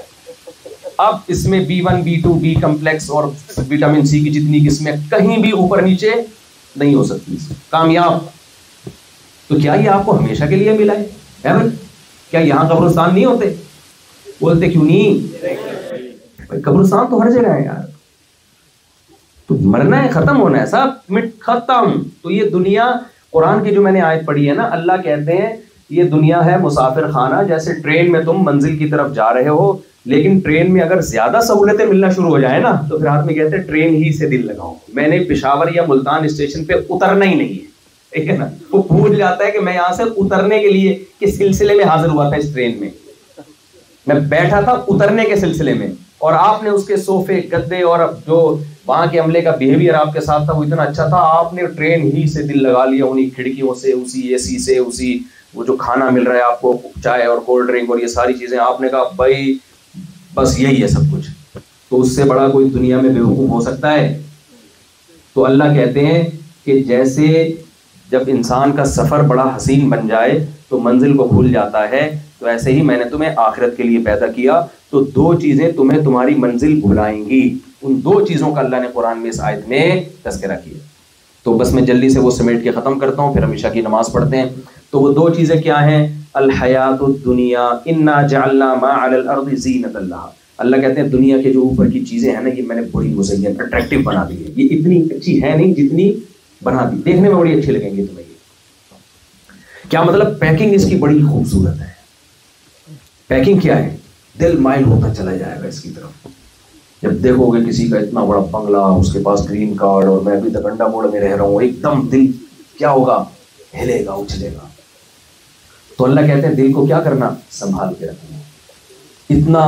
اتنا ایکسائٹیڈ ہونے کی ضرورت نہیں ہے. یہ پنی ہے اوپر جو بڑی خوبصورت لگی ہوئی ہے. جب پنی ہٹا کے دیکھو گے نا, پنی سمجھتے ہیں نا سگریٹ کی پنی نہیں ہوتی, تو جب ہٹا کے دیکھو گے, ہم تو بھائی جو چیزیں مل رہی ہیں وہی آ رہی ہیں, کبھی گٹکا آ رہا ہے, کبھی سگریٹ آ رہی ہے, تو کیا کریں؟ شہد دودھ کا زمانہ تو ختم ہو گیا نا. تو جب آپ اس کے وہ چمک پٹی ہٹا کے دیکھو گے تو اندر بہت بھیانک ہے. وہ کیا ہے؟ اس کی میں ایک مثال سے سمجھاتا ہوں. ہمارے ہاں چمن سے گاڑیاں آتی ہیں نا, لینڈ کروزر بھی آپ کو مل جائے گی, بہت سستی ہوتی ہیں. اب کیا ہوا, کراچی میں ایک بندے کو کسی نے بول دیا کہ بھائی میں تجھے جو V8 ہے, V8 وہ صرف 50 لاکھ میں تجھے دلوا رہا ہوں. آدمی خوشی سے بے ہوش ہو جائے گا یار. وہ کراچی لے آیا اس کو. اب اس کو آپ نے دیکھا, انجن بھی چیک کیا, بھائی وہی 4000 cc سے اوپر ہے, سب بالکل سچی مچی کی V8 ہے, کوئی دھوکہ اس میں نہیں ہے. آپ ٹھک کر کے 50 لاکھ پکڑاؤ گے یا 1 کروڑ پکڑاؤ گے, مزہ آ گیا یار. لیکن پتا چلا نمبر پلیٹ ہی نہیں ہے. پتا کیا چلا؟ بھائی یہ تو نان کسٹم, اس کا تو کسٹم پے ہی نہیں ہوا ہے. سمجھ رہے ہیں؟ گاڑی 100% A to Z ویسی ہی ہے, نمبر پلیٹ یا تو جعلی ہے یا ہے ہی نہیں, کوئی نمبر ہی نہیں ہے. اب آپ کو اچھی لگے گی وہ؟ آپ کو پتا ہے یار کسی بھی وقت پکڑ لیا جاؤں گا میں, اس گاڑی کو لے کے 24 گھنٹے پولیس کو ہی دیکھتا رہوں گا میں. اور کبھی کون سی پلیٹ لگا کے گھومے گا, کبھی کون سی پلیٹ لگا کے گھومے گا, اور ہر وقت یہ خطرہ کہ بھائی کبھی ادھر سے کوئی پکڑ سکتا ہے, کبھی ادھر سے. آپ بولو گے بھائی تو ایسا کر, تو 50 لاکھ میں تجھے 25 میں بیچتا ہوں, یہ جان چھوڑا میری. یہی ہوگا کہ نہیں ہوگا؟ تو بھائی یہ جو دنیا جعلی نمبر پلیٹ تھی اس پہ, یہ دنیا بہت اٹریکٹیو ہے, لیکن اس پر جو نمبر پلیٹ ہے نا اس پہ لکھا ہے یہ چھیننے والی ہے, بہت جلد ختم ہونے والی, اور کب یہ بھی نہیں پتا. کسی بھی وقت مارکیٹ سے تم شارٹ ہو سکتے. آپ مارکیٹ میں بزنس کے لیے بیٹھے ہو, کروڑ روپے کی آپ نے دکان خریدی, کروڑوں روپے لگا دیے انویسٹمنٹ میں, کسی پولیس والے نے آ کے بتایا بھائی تجھے کسی بھی وقت مارکیٹ سے اٹھایا جا سکتا ہے اور ہمیشہ کے لیے تجھے اس مارکیٹ میں آنے نہیں دیا جائے گا. پھر آپ بولو گے بھائی یہ میں نے کروڑوں روپے کی انویسٹ کی ہے دکان میں, تو یہ کیا تھا؟ تو آپ کو وہ کہے گا بھائی آپ پوچھ تو لیتے گورنمنٹ سے کہ یہ جگہ اس کے پکے کاغذ ہیں بھی کہ نہیں ہیں, اس کے کچے کاغذ ہیں. کسی بھی دن گورنمنٹ کی کھوپڑی گھومی, ہمارے یہاں تو گورنمنٹ کی کھوپڑی گھومتی ہے, پہلے گورنمنٹ کہتی ہے بناؤ. کروڑوں اربوں, نیسلا ٹاور میں کیا ہوا تھا, کروڑوں اربوں روپے لگا کے. ہمارے یہاں ہر وقت مسافر خانہ ہی چل رہا ہے پاکستان میں نا, جتنا نہیں بھی ہونا چاہیے اتنا بھی چل رہا ہے. تو نیسلے ٹاور میں کیا ہوا تھا, کروڑوں اربوں روپے لگا کے پوری بلڈنگ بنی ہے, لوگ رہ رہے ہیں, لوگوں نے گھر خرید لیے. اچانک ہائی کورٹ کا کھوپڑی گھومی, انہوں نے کہا یہ انلیگل ہے, اڑا دیا سب. وہ بیچارے کچھ ہارٹ اٹیک سے مر گئے. تو جی ہمارے یہاں تو ہر وقت کا مسافر خانہ ہی چل رہا ہے. لیکن اگر یہ نہ بھی ہو میرے بھائی, عمارتیں رہتی ہیں, جو عمارتوں میں رہنے والے ہیں وہ مارکیٹ سے شارٹ. یہ بڑی خوبصورت دنیا ہے, کسی بھی وقت فرشتہ اٹھا کے ہمیں مارکیٹ سے کیا کر سکتا ہے؟ آپ کہہ سکتے ہو نہیں میرا صحت کا بڑا زبردست پلان ہے, میرا ڈائٹ پلان دیکھو, میں 99 سال سے پہلے جانے کا نہیں. بھائی مائیکل جیکسن سے اچھا نہ آپ کا ڈائٹ پلان ہو سکتا ہے, نہ آپ کی لگژری لائف ہو سکتی ہے, نہ مائیکل جیکسن سے زیادہ آپ جراثیم لیس ہو سکتے ہیں. تو وہ بیچارہ بھی 50 سال میں چلا گیا, تو میں اور آپ کس کھیت کی مولی ہیں. تو اس لیے یہ جو ہے نا دل لگانے کی جگہ, اس لیے حدیث میں آتا ہے قبرستان جایا کرو. جب آپ کو گرین کارڈ مل گیا یہاں پہ, اب آپ کے لیے قبرستان جانا زیادہ ضروری ہے, ہمیں جانے کی ضرورت ہم روزانہ اتنے جنازے پڑھا رہا ہوتا ہوں میں وہاں پہ, آج فلاں نے مار دیا, فلاں نے مار دیا, تو ہمیں تو وہیں نظر آ رہا ہوتا ہے. جو پی آئی اے میں بیٹھتا ہے اس کو ضرورت ہی نہیں ہے, اس کو کسی کوئی مزید بیان کی ضرورت کیا ہے ہی نہیں. تو آپ کو خوشحال زندگی اللہ نے دی ہے, تو ایک چیز تو دنیا آپ کو غافل کرے گی, سمجھ میں آئی بات. دوسری چیز کیا غافل کرے گی؟ شیطان. وہ کیا کرے گا؟ جب آپ کے دل میں آئے گا نا بھائی دل لگانے کی جگہ نہیں ہے, تو یہ نہیں اللہ کہہ رہے کہ چھوڑ دو ساری نعمتیں, بھائی برائی سے بچو, منزل کو فوکس کرو, وہ خواہشات پوری کرو جو مقصد میں رکاوٹ نہ بنے, ان خواہشات کو پوری کر لو. حلال سے مقصد خراب نہیں ہوتا, حرام سے خراب ہوتا ہے. اب دوسرا جو گڑبڑ ہوگی نا, جو آپ کو منزل سے غافل کرے گی, وہ شیطان. وہ کیا کرے گا؟ جب آپ سوچو کہ یار برائی سے بچنا ہے, تو شیطان پٹیاں پڑھائے گا اور برائی پہ اچھائی کا لیبل لگا کے مارکیٹ میں بیچے گا. وہ جیسے چینی کی بوری پہ چاول لکھ دیا آپ نے, تو مکھیاں نہیں آ رہی ہیں اس کے اوپر, یار لکھا ہوا کیا ہے بھائی, چاول لکھا ہوا ہے. تو شیطان کیا کرے گا؟ برائی پہ شراب پہ اینٹی ڈپریشن کہے گا. وہ کوئی شراب میں کیا خرابی, ایک لمٹ میں ہونی چاہیے, لمٹ میں. یہ لوگ بھی تو پیتے ہیں نا, پی کے چاند پہ پہنچ گئے, تو ہم نے اگر 2 گھونٹ پی لیے تو کیا ہوا بھائی؟ شراب کا ایک قطرہ بھی اسی طرح سے حرام ہے جیسے پوری بوتل. یہ ان کو پینا, تو یہ نہیں مانتے اسلام کو, ان کا مسئلہ ہے. یہ کسی سے جھگڑ, ان کا تو احسان ہے آپ کو یہاں رہنے دیا, ان کا تو احسان ہے آپ کو یہاں رہنے دے رہے. تو یہ جو ہے نا سود کو حلال کرنے کی کوشش کرے گا. آج کل کے اسکالر ایسے آئے ہیں مارکیٹ میں, ہر طرح کا مارکیٹ میں آپ کو مفتی ملے گا بھائی. جو طلاقیں دے دی دھڑ دھڑ دھڑ, حلال کروانی ہے بیوی, بے شمار مفتی پڑے ہوئے ہیں, پھر بھی حلال نہیں ہوتی. تو اور بھی میں بتا دوں گا آپ کو, فلاں سے جاؤ فتویٰ دے گا. وہ کہہ رہے ہیں اگر آپ نے 3 طلاقیں 3 مہینوں میں دی ہیں, اب سب فتویٰ دے رہے ہیں کہ حرام ہو گئی, پھر بھی ایسے اسکالر ہیں جو اب بھی کہیں گے کہ حرام طلاق نہیں ہوئی ہے. ہر طرح کا فتویٰ مارکیٹ میں اویلیبل ہے, اور ہر ایک نے قرآن و حدیث ہی کا لیبل لگا کے فتویٰ دینا ہے آپ کو. تو شیطان کیا کرے گا؟ برائی پہ لیبل کیا لگا دے گا؟ بولو. خواتین کو کہے گا بے پردہ گھومو, ایکچولی آزادی, سانس لینے میں پرابلم. بھائی یہ نہیں ہے, سانس آ جاتا ہے کوئی اتنا بڑا مسئلہ. اللہ نے پردے کا حکم آپ کے فائدے کے لیے دیا ہے. عورت پردے میں ہوگی تو عیاشی کس کی ختم ہوگی؟ مرد کی. مرد حضرت حکیم اختر صاحب فرمایا کرتے تھے نا, لے دے کے اپنی بیوی کے پاس ہی آئے گا, بولے گا بھائی باہر تو کوئی نظر ہی نہیں آتا, تو میرے لیے صرف تم ہی ہو. ابھی تو رکشوں کے پیچھے لکھا ہوتا ہے صرف تم, لکھنے کی حد تک ہوتا ہے, صرف لکھنے کی حد تک ہوتا ہے, باقی بیسیوں کو وہ کہہ رہا ہوتا ہے صرف تم. تو جب پردہ ہوگا تو مرد کے لیے اللہ نے اس کی بیوی کو پیدا کیا ہے, کسی اور کو پیدا نہیں کیا. ہمارے حضرت فرمایا کرتے تھے اپنی بیوی کے بارے میں یہ سمجھا کرو. دیکھو انسان کی یہ کیونکہ یہاں عیاشی کا ماحول ہے, ظاہر ہے لوگوں میں آزادی ہے, لیگل بھی ہے سب کچھ, تو یہاں بیویوں سے بے وفائیوں کے بہت واقعات پیش آتے ہیں, بہت زیادہ پیش آتے ہیں. مرد کہتے ہیں میری بیوی کی شکل ایسی, وہ جو دفتر میں جاب کرتی ہے وہ تو اتنی خوبصورت ہے. چائنا والے تو اتنے پریشان ہیں, کہتے ہیں ساری عورتیں ایک